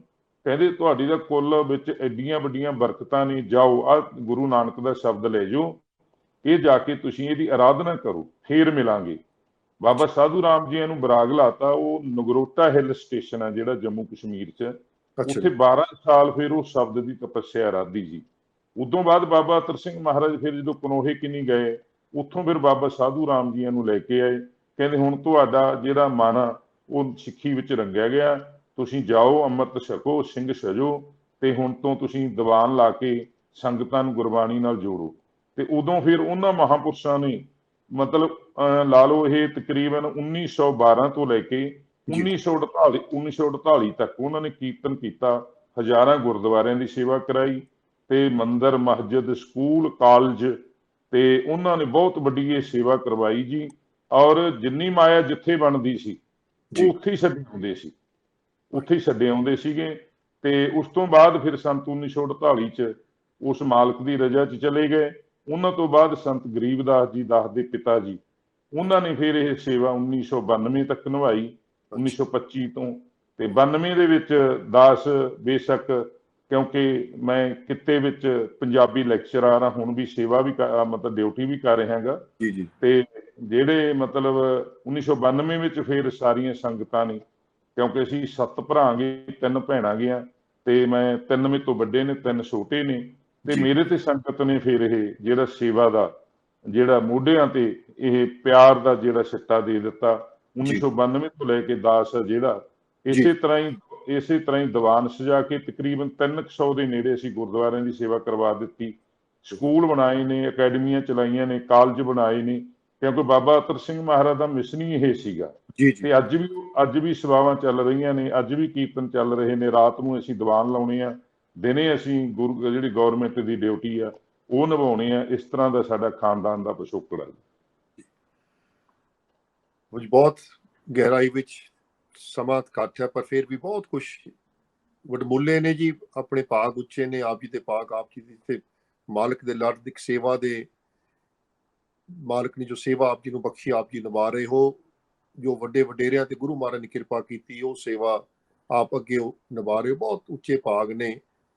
ਆਪਣੇ ਸਾਰਿਆਂ ਦੇ ਸਿੱਖਾਂ ਦੇ ਘਰ ਜਨਮ ਲੈ ਕੇ ਗੁਰੂ ਮਹਾਰਾਜ ਨੇ ਸਾਨੂੰ ਸਿੱਖੀ ਜੀਵਨ ਵਿੱਚ ਸੇਧ ਬਖਸ਼ ਕੇ ਨਾਮ ਜਪਣ, ਵੰਡ ਛਕਣ ਦਾ ਜੋ ਮਹਾਰਾਜ ਨੇ ਸਾਨੂੰ ਇੱਕ ਮਾਰਗ ਦਿਖਾਇਆ, ਉੱਤੇ ਚੱਲ ਕੇ ਆਪਾਂ ਆਪਣਾ ਜੀਵਨ ਦੀਆਂ ਘੜੀਆਂ ਸਫਲ ਕਰ ਰਹੇ ਹਾਂ। ਆਪ ਜੀ ਜ਼ਿਕਰ ਕਰ ਰਹੇ ਸੀ ਸੰਸਾਰੀ ਕਿੱਤੇ ਬਾਰੇ ਵੀ ਥੋੜਾ ਜਿਹਾ ਆਪ ਜੀ ਸੰਗਤਾਂ ਨਾਲ ਸਾਂਝ ਪਾਓ ਕਿ ਆਪ ਜੀ ਸੰਸਾਰੀ ਕਿੱਤੇ ਵਿੱਚ ਵੀ ਕੀ ਕਰਦੇ ਹੋ। ਹਾਂਜੀ, ਸੰਸਾਰੀ ਕਿੱਤੇ ਦੇ ਵਿੱਚ ਮੈਂ ਮਤਲਬ ਵੈਸੇ ਤਾਂ ਖਾਲਸਾ ਜੀ ਮਤਲਬ ਜਿਹੜਾ ਮੇਰਾ ਜੀਵਨ ਆ ਇਹ ਬੜਾ ਸੰਘਰਸ਼ ਭਰਿਆ ਜੀਵਨ ਆ। ਤੁਸੀਂ ਹੈਰਾਨ ਮੰਨੋਗੇ ਕਿਉਂਕਿ ਪਿਤਾ ਜੀ ਤੇ ਬਾਬਾ ਜੀ ਤਾਂ ਜਿੱਥੇ ਪੈਸੇ ਇਕੱਠੇ ਹੁੰਦੇ ਸੀ ਉੱਥੇ ਛੱਡੇ ਆਉਂਦੇ ਸੀ। ਸਾਡੇ ਘਰ ਵਿੱਚ ਇੱਕ ਦਿਨ ਇੰਨੀ ਗਰੀਬੀ ਆਈ, ਮੈਂ ਉਦੋਂ 5ਵੀਂ 'ਚ ਪੜ੍ਹਦਾ ਸੀ ਤੇ ਅਸੀਂ ਮਾਂ ਤੋਂ ਰੋਟੀ ਮੰਗ ਰਹੇ ਹਾਂ। ਸਾਡੇ ਬਜ਼ੁਰਗ ਸੀ ਜਿਹੜੇ ਦੀਵਾਨ ਲਾਉਣ 3-3 ਮਹੀਨੇ ਆਉਂਦੇ ਨਹੀਂ ਸੀ। ਉਹ ਸੰਗਤਾਂ ਸਿੱਖੀ ਦਾ ਪ੍ਰਚਾਰ ਕਰਨ ਗਏ ਹੋਏ। ਇੱਕ ਦਿਨ ਅਸੀਂ ਪ੍ਰਸਾਦਾ ਮੰਗ ਰਹੇ ਸੀ, ਮਾਤਾ ਜੀ ਚੁੱਪ ਕਰ ਗਏ। ਅਸੀਂ ਫੇਰ ਰੋਜ਼ ਕੇ ਕਿਹਾ ਵੀ ਸਾਨੂੰ ਰੋਟੀ ਕਿਉਂ ਨਹੀਂ ਦਿੰਦੇ। ਉਹ ਕਹਿੰਦੀ ਪੁੱਤ ਆਟਾ ਨਹੀਂ ਘਰੇ, ਵੀ ਜੇ ਮਤਲਬ ਤੁਹਾਡੇ ਬਜ਼ੁਰਗਾਂ ਨੇ, ਤੁਹਾਡੇ ਪਿਤਾ ਨੇ ਕਿਹਾ ਹੋਇਆ ਵੀ ਕੋਈ ਚੀਜ਼ ਗੁਆਂਢ ਚੋਂ ਮੰਗ ਕੇ ਨਹੀਂ ਖਾਣੀ, ਕਮਾ ਕੇ ਖਾਣੀ ਹੈ ਜੀ। ਤਾਂ ਉਸ ਟਾਈਮ ਜਿਹੜਾ ਆਟੇ ਵਿੱਚ ਸ਼ੂੜਾ ਜਿਹਾ ਹੁੰਦਾ, ਜਿਹਨੂੰ ਬੂਰਾ ਕਹਿੰਦੇ ਆਪਾਂ, ਸਾਈਡ ਤੇ ਕੱਢਦੇ ਨੇ ਛਾਣ ਕੇ, ਮੇਰੇ ਯਾਦ ਆ ਵੀ ਉਹ ਛਾਣ ਉਹਦੇ ਵਿੱਚ ਥੋੜਾ ਜਿਹਾ ਉਹਦੇ ਮਿੱਠਾ ਵੀ ਨਹੀਂ ਸੀ ਹੈਗਾ, ਥੋੜਾ ਜਿਹਾ ਲੂਣ ਪਾ ਕੇ ਸਾਨੂੰ 2-2 ਚਮਚੇ ਸਾਨੂੰ ਸਾਰੇ ਵੱਡੇ ਪਰਿਵਾਰ ਨੂੰ ਛਕਾਏ। ਉਸ ਗਰੀਬੀ ਦੇ ਵਿੱਚ, ਕਿਉਂਕਿ ਐਤਵਾਰ ਨੂੰ ਮੈਂ ਦਿਹਾੜੀ ਜਾਂਦਾ ਹੁੰਦਾ ਸੀਗਾ ਤੇ ਜੇ ਪੜ੍ਹਾਈ ਨੂੰ ਅੱਗੇ ਰੱਖਣ ਦੇ ਵਾਸਤੇ ਮੇਰਾ ਮਨ ਸੀ, ਮੇਰੇ ਚਾਅ ਸੀ ਮੈਂ ਬਹੁਤ ਵੱਡਾ ਅਫਸਰ ਬਣਾ, ਮੈਂ ਇਸ ਗਰੀਬੀ ਨੂੰ ਕੱਟਦੇ ਆ, ਇਸ ਗਰੀਬੀ ਨੂੰ ਚੱਕਦੇ ਆ। ਬੇਸ਼ੱਕ ਖਾਨਦਾਨੀ ਤੌਰ ਤੇ ਤਾਂ ਸਾਡਾ ਬਹੁਤ ਜ਼ਿਆਦਾ ਮਹਾਰਾਜ ਦੀ ਕਿਰਪਾ ਕਰਕੇ ਨਾਂ ਬੜਾ ਸੀ, ਪਰ ਗਰੀਬੀ ਵੀ ਅਸੀਂ ਬਹੁਤ ਦੇਖੀ। ਕਿਉਂਕਿ ਮੈਂ ਜਦੋਂ 10ਵੀਂ ਪਾਸ ਕਰ ਗਿਆ ਸੀ ਇਸੇ ਤਰ੍ਹਾਂ ਦਿਹਾੜੀਆਂ ਲਾ ਲਾ ਕੇ ਪੜ੍ਹ ਕੇ, ਫਿਰ ਮੈਨੂੰ JVT ਦੇ ਵਿੱਚ JVT ਮਤਲਬ ਉਹਦੇ 'ਚ ਮੈਂ ਕੋਰਸ ਕੀਤਾ ਮਾਸਟਰੀ ਦਾ। ਜਦੋਂ ਉਹ ਕੋਰਸ ਕੀਤਾ ਉੱਥੇ ਵੀ ਮੈਨੂੰ ਪ੍ਰੋਬਲਮ ਆ ਗਈ ਫੀਸਾਂ ਭਰਨ ਦੀ। ਉੱਥੇ ਫਿਰ ਗੁਰੂ ਮਹਾਰਾਜ ਦਾ ਜਿਹੜਾ ਸਿਮਰਨ ਆਉਂਦਾ ਸੀ, ਪਾਠ ਆਉਂਦਾ ਸੀ, ਉੱਥੇ ਫਿਰ ਸੰਤ ਹਰਚੰਦ ਸਿੰਘ ਲੌਂਗੋਵਾਲ ਦਾ ਗੁਰਦੁਆਰਾ ਸੀ, ਲੌਂਗੋਵਾਲ ਅਸੀਂ ਕੋਰਸ ਕਰਦੇ ਸੀ। ਉਹ ਉੱਥੇ ਮੈਂ ਗੁਰਦੁਆਰੇ 'ਚ ਪਾਠ ਕਰਨ ਵਗ ਜਾ ਕਰਾਂ, ਮੈਨੂੰ ਉਹ ਰੌਲ ਦੇ ਉਦੋਂ 10 ਰੁਪਏ ਦਿੰਦੇ ਹੁੰਦੇ ਸੀ ਖੰਡ ਪਾਠ ਦੇ। ਚਲੋ ਉਹਦੇ ਨਾਲ ਮੇਰੀਆਂ ਫੀਸਾਂ ਪੂਰੀਆਂ ਹੁੰਦੀਆਂ ਰਹੀਆਂ। ਉੱਥੋਂ ਵੀ ਮੈਂ ਸੰਘਰਸ਼ ਕਰਕੇ ਨਿਕਲਿਆ। ਫਿਰ ਮੈਨੂੰ ਇੱਕ ਅਵਤਾਰ ਸਿੰਘ ਲਾਹੌਰ ਤੋਂ ਆਏ ਹੋਏ ਸੀ, ਉਹ ਪੜ੍ਹਾਉਂਦੇ ਹੁੰਦੇ ਸੀ। ਉਹ ਮੈਨੂੰ ਕਹਿੰਦੇ ਕਾਕਾ ਇੰਨੀ ਗਰੀਬੀ ਐ ਨਹੀਂ ਕੱਟੀ ਜਾਂਦੀ, ਤੈਨੂੰ ਹੋਰ ਪੜ੍ਹਨਾ ਪੈਣਾ। ਮੈਂ 1 ਸਾਲ ਦੇ ਵਿੱਚ 3 ਕਲਾਸਾਂ ਕੱਢੀਆਂ। JVT ਦੇ ਪਹਿਲੇ ਸਾਲ ਨਾਲ ਮੈਂ ਗਿਆਨੀ ਕੀਤੀ, ਪ੍ਰੈਪ ਕੀਤੀ। ਉਦੋਂ ਬਾਅਦ ਦੂਜੇ ਸਾਲ ਦੇ ਨਾਲ ਮੈਂ BA1 ਕੀਤੀ ਤੇ ਮਤਲਬ JVT ਦੇ ਵੀ ਪੇਪਰ ਦਿੱਤੇ। BA2 ਦੇ ਵਿੱਚ, ਜਿਹਨੂੰ ਆਪਾਂ 13ਵੀਂ ਕਹਿੰਦੇ ਆ, ਉਹਦੇ ਵਿੱਚ ਮੈਂ ਫਿਰ ਕਾਲਜ 'ਚ ਦਾਖਲਾ ਲੈ ਲਿਆ। ਉੱਥੇ ਮੈਂ 6 ਮਹੀਨੇ ਲਾਏ। 6 ਮਹੀਨਿਆਂ ਤੋਂ ਬਾਅਦ ਮੈਨੂੰ ਮਾਸਟਰੀ ਮਿਲ ਗਈ। ਫਿਰ ਚਲੋ ਮੇਰੇ ਥੋੜੇ ਜਿਹੇ ਹਾਲਾਤ ਸੁਧਰ ਗਏ, 812 ਰੁਪਏ ਮੇਰੀ ਤਨਖਾਹ ਲੱਗ ਗਈ ਤੇ ਫਿਰ ਮੈਂ ਮਤਲਬ ਜਿਹੜੀ ਉਹ BA ਕੀਤੀ, ਫਿਰ ਮੈਂ B.Ed ਕੀਤੀ, ਪ੍ਰਾਈਵੇਟ ਕੀਤਾ ਉਦੋਂ ਬਾਅਦ ਸਾਰਾ ਕੁਝ। ਫਿਰ ਮੈਂ MA ਕੀਤੀ, ਫਿਰ ਮੈਂ PhD ਕਰਨ ਦੀ ਯੋਜਨਾ ਬਣਾ ਰਿਹਾ ਸੀਗਾ ਤੇ ਉਹ ਮੇਰੀ ਵਿੱਚ ਹੀ ਰਹਿ ਗਈ। ਫਿਰ ਮੈਂ ਡਿਊਟੀ ਜੁਆਇਨ ਕਰ ਗਿਆ। JVT ਮਾਸਟਰ ਤੋਂ ਬਾਅਦ ਗਿਆ ਆਪਣੇ ਪੰਜਾਬੀ ਮਾਸਟਰ ਤੋਂ ਪੰਜਾਬੀ ਲੈਕਚਰਰ ਮੈਂ ਅੱਜ ਜਿਹੜੀ ਸੇਵਾ ਨਿਭਾ ਰਿਹਾ। ਤੇ ਜਿਹੜੇ ਬੱਚੇ ਨੇ ਉਹ ਅੱਜ ਮਹਾਰਾਜ ਦੀ ਕਿਰਪਾ, ਵੈਸੇ ਸਾਰਾ ਕੁਝ ਗੁਰੂ ਕਰ ਰਿਹਾ, ਰੱਬ ਕਰ ਰਿਹਾ। ਸੱਚੀ ਜਾਣੋ ਜੇ ਮਤਲਬ ਮੇਰੇ ਯਾਦ ਆ, ਮੇਰਾ ਜਦੋਂ ਵਿਆਹ ਹੋਇਆ 1986 'ਚ, ਉਦੋਂ ਮੇਰੇ ਘਰ ਕੁਛ ਨਹੀਂ ਸੀਗਾ। ਮੈਂ ਕਾਮਰੇਡ ਹੁੰਦਾ ਸੀ, ਮੈਂ ਰੱਬ ਨੂੰ ਵੀ ਨਹੀਂ ਸੀ ਬਾਹਲਾ ਮੰਨਦਾ ਹੁੰਦਾ, ਮੈਂ ਤੁਹਾਨੂੰ ਸਹੀ ਦੱਸਾਂ। ਮਾਂ-ਬਾਪ ਮੈਨੂੰ ਕਹਿੰਦੇ ਹੁੰਦੇ ਸੀ ਭਾਈ ਤੂੰ ਨਾਮ ਜਪਿਆ ਕਰ, ਸਿਮਰਨ ਕਰਿਆ ਕਰ। ਮੈਂ ਕਿਹਾ ਕਰਾਂ ਨਹੀਂ, ਕਿਉਂਕਿ ਸਾਡੇ ਕਾਮਰੇਡਾਂ ਦਾ ਜ਼ੋਰ ਸੀ ਇੱਧਰ। ਤੇ ਜਦੋਂ ਮੇਰਾ ਵਿਆਹ ਹੋ ਗਿਆ, ਮੈਂ ਬਿਨਾਂ ਦਾਜ ਦੇ ਹੇਤੋਂ ਵਿਆਹ ਕਰਾ ਬੈਠਾ। ਉਹਦਾ ਬਜਾਨਾ ਕੀ ਝੱਲਣਾ ਪਿਆ, ਮੈਨੂੰ ਘਰੋਂ ਨਿਕਲਣਾ ਪੈ ਗਿਆ। ਜਦੋਂ ਮੈਂ ਘਰੋਂ ਬਾਹਰ ਨਿਕਲਿਆ ਤਾਂ ਫਿਰ ਮੈਂ ਆਖਿਆ ਵੀ ਆਪਾਂ ਹੁਣ ਸ੍ਰੀ ਅੰਮ੍ਰਿਤਸਰ ਸਾਹਿਬ ਜਾਂਦੇ ਹਾਂ। ਉਹ ਕਹਿੰਦੇ ਆਪਣੇ ਕੋਲ ਕਿਰਾਇਆ ਤਾਂ ਹੈ ਨਹੀਂ। ਮੈਂ ਕਿਰਾਇਆ ਕਿਸੇ ਤੋਂ ਲੈ ਕੇ ਜਦੋਂ ਅੰਮ੍ਰਿਤਸਰ ਸਾਹਿਬ ਗਏ ਤਾਂ ਜਦੋਂ ਮੈਂ ਡਿਊਟੀ 'ਚ ਪਹੁੰਚਿਆ, ਉੱਥੋਂ ਪਾਣੀ ਦਾ ਅੰਮ੍ਰਿਤ ਦਾ ਚੂਲਾ ਲੈ ਜਿਵੇਂ ਸੰਗਤ ਲੈਂਦੀ, ਮੈਨੂੰ ਤਾਂ ਇਹ ਵੀ ਨਹੀਂ ਸੀ ਪਤਾ ਅੰਮ੍ਰਿਤਸਰ ਸਾਹਿਬ ਕਿਵੇਂ ਦਰਸ਼ਨ ਕਰੀਦੇ ਨੇ। ਤਾਂ ਉੱਥੋਂ ਲੈ ਕੇ ਚੂਲਾ, ਤਾਂ ਉੱਥੋਂ ਜਿਹੜੇ ਕੀਰਤਨੀ ਸਿੰਘ ਸੀ ਉਹ ਕੀਰਤਨਕਾਰ, ਉਹ ਆਵਾਜ਼ ਪਈ ਮੇਰੇ ਕੰਨ 'ਚ, ਤੂੰ ਕਾਹੇ ਡੋਲੇ ਪ੍ਰਾਣੀਆਂ ਤੁਧ ਰਾਖੇਗਾ ਸਿਰਜਣਹਾਰ। ਸੱਚ ਜਾਣਿਓ ਮੇਰਾ ਦਿਲ ਖੜ ਗਿਆ ਵੀ ਮੇਰੇ ਤੇ ਗੁਰੂ ਰਾਮਦਾਸ ਨੇ ਹੁਣ ਕਿਰਪਾ ਕਰਤੀ। ਉਦੋਂ ਬਾਅਦ ਪ੍ਰਕਰਮਿਆਂ ਕਰਕੇ ਜਦੋਂ ਮੈਂ ਹਰਿਮੰਦਰ ਸਾਹਿਬ ਮੱਥਾ ਟੇਕਿਆ, ਉੱਥੇ ਫਿਰ ਸ਼ਬਦ ਚੱਲਿਆ, ਜਾਂ ਤੂੰ ਮੇਰੇ ਬਲ ਹੈ ਤਾਂ ਕਿਆ ਮੁਹੇ ਛੰਦਾ, ਤੁਧ ਸਭ ਕੁਛ ਮੈਨੂੰ ਸੌਂਪਿਆ ਜਾਂ ਤੇਰਾ ਬੰਦਾ। ਸੱਚ ਜਾਣਿਓ ਖੁਸ਼ਦਾਵ ਸਿੰਘ ਜੀ, ਮੈਂ ਦੋਨਾਂ ਸ਼ਬਦਾਂ ਦਾ ਆਰਾਧਨ ਕਰਤਾ, ਮੈਨੂੰ ਗੁਰੂ ਰਾਮਦਾਸ ਨੇ ਦਿੱਤੇ ਨੇ। ਉਦੋਂ ਬਾਅਦ ਮੇਰੇ ਦਿਨ ਫਿਰਨ ਲੱਗ ਗਏ। ਫਿਰ ਐਸੀ ਕਿਰਪਾ ਹੋਈ, ਫਿਰ ਅਸੀਂ ਟਿਊਸ਼ਨਾਂ ਵੀ ਲਾਈਆਂ। ਮੇਰੇ ਜਿਹੜੇ ਘਰ ਵਾਲੀ ਸੀ ਉਹਨੇ ਮੈਨੂੰ ਜ਼ਿਆਦਾ ਪੜ੍ਹਾਇਆ ਵੇ ਸੀ। ਉਹ ਕਹਿੰਦੀ ਵੀ ਆਪਾਂ ਤੁਸੀਂ MA ਵੀ ਕਰੋ, BEd ਵੀ ਕਰੋ, ਤੇ ਦਿਨ ਰਾਤ ਉਹਨਾਂ ਨੇ ਮੇਰੇ ਨਾਲ ਮਿਹਨਤ ਕੀਤੀ। ਤੇ ਇਸ ਕਰਕੇ ਸਾਡਾ ਜਿਹੜਾ ਇਹ ਜੀ ਕਿੱਤਾ ਪੁਰਖੀ ਜਿਹੜਾ ਇਹ ਚੱਲ ਰਿਹਾ। ਨਾਲ ਜੋ ਸਤਿਗੁਰਾਂ ਦੇ ਦੀਵਾਨ ਨੇ ਉਹ ਤਾਂ 92 ਤੋਂ ਚੱਲ ਹੀ ਰਹੇ ਨੇ। ਬਾਬੂ ਜੀ ਸਾਹਿਬ ਨੇ ਜ਼ਿਕਰ ਕੀਤਾ ਕਿ ਗੁਰੂ ਮਹਾਰਾਜ ਨੇ ਜਿੱਥੇ ਵਿਦਿਆ ਦੀ ਵੀ ਆਪ ਜੀ ਨੂੰ ਦਾਤ ਬਖਸ਼ੀ। ਵਿਦਿਆ ਇੱਕ ਬਹੁਤ ਬਹੁਤ ਵੱਡਮੁੱਲੀ ਚੀਜ਼ ਹੈ, ਕਿਉਂਕਿ ਵਿਦਿਆ ਵਿਚਾਰੀ ਤੇ ਪਰਉਪਕਾਰੀ। ਤੇ ਸੰਤ ਬਾਬਾ ਅਤਰ ਸਿੰਘ ਜੀ ਦਾ ਬਹੁਤ ਵੱਡਾ ਮਿਸ਼ਨ ਸੀ, ਵਿਦਿਆ ਦੇ ਲਈ ਬਹੁਤ ਵੱਡੀ ਦੇਣ ਹੈ ਉਹਨਾਂ ਦੀ। ਸੋ ਜਿਸ ਤਰ੍ਹਾਂ ਵਿਦਿਆ ਗ੍ਰਹਿਣ ਤੋਂ ਬਾਅਦ ਫਿਰ ਸਿੱਖੀ ਪ੍ਰਚਾਰ ਵਿੱਚ ਆਪ ਜੀ ਦਾ ਕੀ ਯੋਗਦਾਨ ਰਿਹਾ ਹੈ? ਹਾਂਜੀ, ਸਿੱਖੀ ਪ੍ਰਚਾਰ ਦੇ ਵਿੱਚ ਨਾ ਜੀ ਅਸੀਂ ਜਦੋਂ 1992 ਦੇ ਵਿੱਚ ਜੀ 1987-88 ਦੀ ਗੱਲ ਹੈ ਜੀ ਇਹ। 1988 ਦੇ ਵਿੱਚ ਨਾ ਮੈਂ ਇੱਥੇ ਡਿਊਟੀ ਕਰਦਾ ਸੀ, ਪਿੰਡ ਚੰਗਲੀ ਆ ਸੰਗਰੂਰ ਜ਼ਿਲ੍ਹੇ 'ਚ। ਅੱਛਾ ਜੀ। ਉੱਥੇ ਨਾ ਮੇਰੇ ਕੰਨਾਂ 'ਚ ਆਵਾਜ਼ ਪਿਆ ਕਰੇ, ਰਾੜੇ ਵਾਲੇ ਸੰਤ ਮਹਾਂਪੁਰਸ਼ਾਂ ਦਾ ਸੇਵਕ ਸੀ ਉਹ, ਕਾਤਰੋਂ ਪਿੰਡ ਦੇ ਵਿੱਚ। ਉਹਨਾਂ ਦਾ ਨਾਂ ਸੀ ਬਾਬਾ ਤਰਲੋਚਨ ਸਿੰਘ। ਅੱਛਾ ਜੀ। ਉਹ ਆਸਾ ਦੀ ਵਾਰ ਦਾ ਕੀਰਤਨ ਕਰਿਆ ਕਰਨ, ਤੇ ਮੈਂ ਪਿਤਾ ਜੀ ਨਾਲ ਸੰਤ ਗਰੀਬ ਦਿਹਾੜੀਆਂ ਦੇ ਨਾਲ ਸਾਈਡ ਤੇ ਮੰਗਰ ਬੈਠ ਕੇ, ਮੰਗਰ ਅਸੀਂ ਜਿਵੇਂ ਪਿੰਡਾਂ 'ਚ ਕੀਰਤਨ ਹੁੰਦਾ ਆਸਾ ਦੀ ਵਾਰ ਦਾ ਟੋਲੀਦਾਰ, ਅਸੀਂ ਉੱਪਰ ਬੋਲਿਆ ਕਰਦੇ ਸੀ। ਅੱਛਾ। ਇੱਕ ਦਿਨ ਮੇਰਾ ਜੀ ਕੀਤਾ ਵੀ ਬਾਬਾ ਜੀਆਂ ਕੋਲ ਜਾਵਾਂ। ਮੈਂ ਪਿੱਛੇ ਸੈਂਚੀ ਲੈ ਕੇ ਜਦੋਂ ਪਿੱਛੇ ਬੋਲਿਆ ਮੈਂ, ਉਹ ਮੈਨੂੰ ਬਾਬਾ ਜੀ ਕਹਿੰਦੇ ਤੇ ਤਾਂ ਆਵਾਜ਼ ਹੀ ਬੜੀ ਵਧੀਆ ਵੀ, ਤੂੰ ਤਾਂ ਕੀਰਤਨ ਕਰ ਸਕਦਾ। ਉਹਨਾਂ ਨੇ ਮੈਨੂੰ ਇੱਕ ਦਿਨ ਕਿਹਾ, ਕਹਿੰਦੇ ਕਰਕੇ ਦਿਖਾ ਮੈਨੂੰ ਨਾ 3 ਸੁਰਾਂ ਦੱਸਦੀਆਂ। ਮੈਂ ਉੱਥੇ ਫਿਰ ਆਸਾ ਦੀ ਵਾਰ ਦਾ ਜਾਂਦੀ 1 ਮਹੀਨੇ ਦੇ ਵਿੱਚ ਦਾਸ ਤੇ ਏਡੀ ਕਿਰਪਾ ਹੋਈ, ਮੈਂ ਕੀਰਤਨ ਕਰਨ ਲੱਗ ਗਿਆ ਉਸੇ ਤਰ੍ਹਾਂ ਉਹਨਾਂ ਵਾਂਗੂ ਦੀਵਾਨ ਨਾਲ। ਲੋਕ ਮੈਨੂੰ ਕਹਿਣ ਲੱਗ ਗਏ ਵੀ ਇਹ ਤਾਂ ਬਾਬਾ ਤਰਲੋਚਨ ਸਿੰਘ ਵਾਂਗੂ ਕੀਰਤਨ ਕਰਦਾ। ਤੇ ਉਸ ਤੋਂ ਬਾਅਦ 92 ਵਿੱਚ ਮੈਨੂੰ ਜਿਹੜੀ ਇਹ ਸੇਵਾ ਮਿਲ ਗਈ, ਪਿਤਾ ਜੀ ਸੰਸਾਰ ਤੋਂ ਚਲੇ ਗਏ, ਸੰਤ ਗਰੀਬਦਾਸ ਜੀ। ਤੇ ਜਦੋਂ ਮੈਨੂੰ ਉਹ ਸੇਵਾ ਮਿਲੀ 92 ਤੋਂ, ਫਿਰ ਮੈਂ ਜੱਕ ਰਿਹਾ ਸੀ। ਮੈਂ ਕਿਉਂਕਿ ਮੇਰੇ ਕੋਟ ਪੈਂਟ ਪਾਇਆ ਹੁੰਦਾ ਸੀ, ਤੇ ਜਿਵੇਂ ਡਿਊਟੀ ਤੇ ਆਪਾਂ ਜਾਂਦੇ ਦਾੜਾ ਮੇਰੇ ਚੜਾਇਆ ਹੁੰਦਾ ਸੀ, ਤਾਂ ਕੁਦਰਤੀ ਮੈਂ ਉਹਦੀ MA ਦੀ ਡਿਗਰੀ ਲੈਣ ਵਾਸਤੇ ਜਾ ਰਿਹਾ ਸੀ ਪਟਿਆਲੇ। ਤਾਂ ਰਾਸਤੇ ਵਿੱਚ ਇੱਕ ਦੀਵਾਨ ਲੱਗਿਆ ਹੋਇਆ ਸੀ, ਬਾਬਾ ਨਰਾਇਣ ਸਿੰਘ ਮੂਣੀ ਤਾਂ ਪਦਰਾਜ ਮੋਹਾਲੀ ਵਾਲੇ ਹੋਏ ਨੇ ਸਾਡੇ ਇਲਾਕੇ 'ਚ। ਉਹਨਾਂ ਦਾ ਦੀਵਾਨ ਲੱਗੇ ਤੇ ਮੈਂ ਦੀਵਾਨ ਸੁਣਨ ਵਾਸਤੇ ਚਾਹ ਦੀ ਮੈਨੂੰ ਹੋਏ ਵੀ ਚੱਲ ਸਕੂਟਰ ਤੇ ਜਾਂਦੇ ਵੀ ਚਾਹ ਪੀ ਕੇ ਜਾਂਦੇ। ਮੈਂ ਉੱਥੇ ਚਾਹ ਪੀਣ ਲੱਗਿਆ। ਉਹਨਾਂ ਮਹਾਂਪੁਰਸ਼ਾਂ ਨੇ ਕੀ ਕਿਹਾ, ਕਹਿੰਦੇ ਵੀ ਇੱਕ ਮਤਲਬ ਟਿੱਬੇ ਵਾਲੇ ਸੰਤ ਸਾਧੂ ਰਾਮ ਹੁੰਦੇ ਸੀ, ਵੀ ਉਹ ਮੇਰੇ ਨਾਨਕੇ ਚਲੇ ਗਏ, ਤੇ ਮੇਰੀ ਨਾਨੀ ਨੂੰ ਕਹਿੰਦੇ ਵੀ ਤੇਰੇ 4 ਦੋਤੇ ਨੇ, ਇੱਕ ਨੂੰ ਸੰਤ ਬਣਾ ਦਈਏ। ਕਹਿੰਦੇ ਮੇਰੀ ਨਾਨੀ ਕਹਿੰਦੀ ਸਾਧੂ ਰਾਮਾ ਮੇਰੇ ਤਾਂ 6 ਦੋਤੇ ਨੇ। ਉਹ ਕਹਿੰਦੇ ਚਲੋ ਜਿਹੜਾ ਕੁਛ ਹੋਣਾ ਸੀ ਹੋ ਗਿਆ। ਇੱਕ 4 ਵਜੇ ਮਰ ਗਿਆ, ਇੱਕ 6 ਵਜੇ ਮਰ ਗਿਆ, 4 ਹੀ ਰਹਿ ਗਏ। ਕਹਿੰਦੇ ਵੀ ਉਹ ਸੰਤ ਸਾਧੂ ਰਾਮ ਨੇ ਫਿਰ ਮੈਨੂੰ ਜੂਠੀ ਲੱਸੀ ਪਿਲਾਈ। ਕਹਿੰਦੇ ਮੈਨੂੰ ਤਾਂ ਐਂ ਦਾੜਾ ਤੇ ਹੱਥ ਮਾਰ ਕੇ ਕਹਿੰਦੇ ਮੈਨੂੰ ਤਾਂ ਬਣਾਤਾ। ਆਪ ਕਹਿੰਦੇ ਨਾਭਾ ਪਟਿਆਲਾ ਸ਼ਾਹੀ ਪੱਗ ਬੰਨ ਕੇ ਕਹਿੰਦਾ ਡਿਗਰੀਆਂ ਲੈਣ ਫਿਰਦਾ। ਮੈਂ ਕਿਹਾ ਵੀ ਇਹਨਾਂ ਨੂੰ ਕਿਵੇਂ ਪਤਾ ਲੱਗ ਗਿਆ? ਜਾਂਦੀ ਉੱਥੇ ਮੇਰੇ ਉਹ ਦੁਨਿਆਵੀ ਕੱਪੜੇ ਲਹਾ ਕੇ ਉਹਨਾਂ ਨੇ ਮੈਨੂੰ ਆਪ ਦਾ ਚੋਲਾ ਪਹਿਨਾ ਦਿੱਤਾ। ਉਦੋਂ ਬਾਅਦ ਫਿਰ ਮੈਂ ਪਿੱਛੇ ਮੁੜ ਕੇ ਨਹੀਂ ਦੇਖਿਆ। ਮੈਂ ਚੋਲਾ, ਅੱਜ ਗੁਰੂ ਦਾ ਬਾਣਾ ਮੈਨੂੰ ਮਿਲਿਆ। ਮੈਂ ਸਾਰੀਆਂ ਚੀਜ਼ਾਂ ਦੀ ਜੇ ਮੇਰੇ ਤੋਂ ਕੋਈ ਮੁੱਲ ਪੁੱਛੇ, ਮੈਂ ਗੁਰੂ ਦੇ ਬਾਣੇ ਦਾ ਮੁੱਲ ਨਹੀਂ ਦੇ ਸਕਦਾ। ਜਿਹੜਾ ਮੇਰੇ ਤੇ ਆਹ ਕਿਰਪਾ ਗੁਰੂ ਨੇ ਕੀਤੀ ਹੈ ਨਾ, ਇਹ ਸਾਰਿਆਂ ਨੂੰ ਗੁਰੂ ਨਾਨਕ ਬਖਸ਼ਿਸ਼ ਕਰੇ ਜੀ ਬਾਣੀ ਦੀ। ਇਸ ਤਰ੍ਹਾਂ ਮੈਂ ਕੀਰਤਨ ਦੀਵਾਨਾਂ ਵਿੱਚ ਮਤਲਬ ਜਿਹੜਾ ਉਹ ਮਾਲਕ ਨੇ ਆਪ ਹੀ ਕਿਰਪਾ ਕੀਤੀ। ਮੈਂ ਤਾਂ ਏਡੇ ਜੋਗਾ ਹੈ ਹੀ ਨਹੀਂ ਸੀ, ਮੈਨੂੰ ਤਾਂ ਪਤਾ ਵੀ ਨਹੀਂ ਸੀ ਵੀ ਕੀਰਤਨ ਕੀ ਹੁੰਦਾ, ਬਾਣਾ ਕੀ ਹੁੰਦਾ। ਪਰ ਅੱਜ ਜੋ ਮੈਨੂੰ ਨੱਕੋ ਨੱਕ ਅੰਦਰੋਂ ਮੈਂ ਜੁੜਿਆ ਉਹਦੇ ਨਾਲ, ਬਾਣੀ ਖੋਜੀ, ਕਿਉਂਕਿ ਗੁਰਬਾਣੀ ਦੇ ਅੰਦਰੋਂ ਅਧਿਐਨ ਕਰਕੇ ਜਿਹੜੇ ਅੰਦਰਲੇ ਚੋਰਾਂ ਨੂੰ ਖਤਮ ਕਰਕੇ ਤਾਂ ਹੀ ਅਸੀਂ ਬਾਹਰ ਕੋਈ ਗੱਲ ਕਰ ਸਕਦੇ ਹਾਂ। ਇਹ ਬਾਬਾ ਅਤਰ ਸਿੰਘ ਮਾਤੂ ਨਾਲ ਤੇ ਸਾਧੂ ਮਹਾਂਪੁਰਸ਼ਾਂ ਦੀ, ਗੁਰਮੁਖਾਂ ਦੀ, ਪਰਮੇਸ਼ਰ ਦੀ, ਗੁਰੂ ਨਾਨਕ ਦੀ ਬਾਣੀ ਦੀ ਕਿਰਪਾ ਬੋਲ ਰਹੀ ਹੈ ਜੀ। ਬਾਬੂ ਜੀ ਆਪ ਜੀ ਜਿਸ ਤਰ੍ਹਾਂ ਜ਼ਿਕਰ ਕਰ ਰਹੇ ਸੀ ਕਿ ਬਾਣੀ ਪੜ੍ਹਦੇ ਹਾਂ, ਆਪਾਂ ਸਾਰੇ ਪੜ੍ਹਦੇ ਹਾਂ, ਜਿਹੜਾ ਮਨ ਹੈ, ਮਨ ਟਿਕਦਾ ਨਹੀਂ, ਮਨ ਘੁੰਮੀ ਤੁਰ ਜਾਂਦਾ। ਆਪ ਜੀ ਇਸ ਤਰ੍ਹਾਂ ਕੀ ਕਹਿਣਾ ਚਾਹੋਗੇ, ਕਿਸ ਤਰ੍ਹਾਂ ਗੁਰੂ ਮਹਾਰਾਜ ਕਿਰਪਾ ਕਰਨ ਕਿ ਜਦੋਂ ਵੀ ਨਾਮ ਜਪੀਏ, ਗੁਰੂ ਮਹਾਰਾਜ ਦੇ ਬਖਸ਼ਿਸ਼ ਕਰਨ, ਉਦੋਂ ਜਿਹੜੀ ਸੁਰਤੀ ਬਿਰਤੀ ਹੈ ਉਹ ਜੁੜੇ? ਹਾਂਜੀ, ਇਹਦੇ ਬਾਰੇ ਜਿਹੜਾ ਮੇਰਾ ਆਪਦਾ ਅਧਿਐਨ ਆ, ਦੇਖੋ ਮੈਂ ਹੋਰ ਬਾਰੇ ਤਾਂ ਕਹਿ ਨਹੀਂ ਸਕਦਾ ਜੀ। ਇੱਕ ਵਾਰ ਮੈਂ ਮਤਲਬ ਬਾਹਰ ਖੜਾ ਸੀਗਾ, ਉੱਥੇ ਖੇਤਾਂ 'ਚ ਖੜਾ ਸੀ। ਉੱਥੇ ਇੱਕ ਕਿਸਾਨ ਕਣਕ ਬੀਜ ਰਿਹਾ ਸੀ, ਹਲ ਉਹਦੇ ਨਾਲ, ਬਲਦਾਂ ਨਾਲ। ਹੁਣ ਤਾਂ ਚਲੋ ਮਸ਼ੀਨੀ ਯੁੱਗ ਆ ਗਿਆ ਜੀ। ਉਹ ਜਦੋਂ ਬੀਜ ਸਿੱਟੀ ਜਾਂਦਾ ਸੀ ਵਿੱਚ, ਤੇ ਮੈਂ ਹੈਰਾਨ ਜਿਹਾ ਹੋਇਆ। ਮੈਂ ਕਿਹਾ ਵੀ ਕਣਕ ਦਾ ਬੀਜ ਸਿੱਟੀ ਜਾਂਦਾ, ਤੇ ਇਹਨੂੰ ਕੀ ਪਤਾ ਸਿੱਧਾ ਕਿ ਪੁੱਠਾ? ਮਤਲਬ ਉਹ ਸਿੱਧਾ ਪੁੱਠਾ ਮੇਰੇ ਦਿਮਾਗ 'ਚ ਗਈ ਗੱਲ।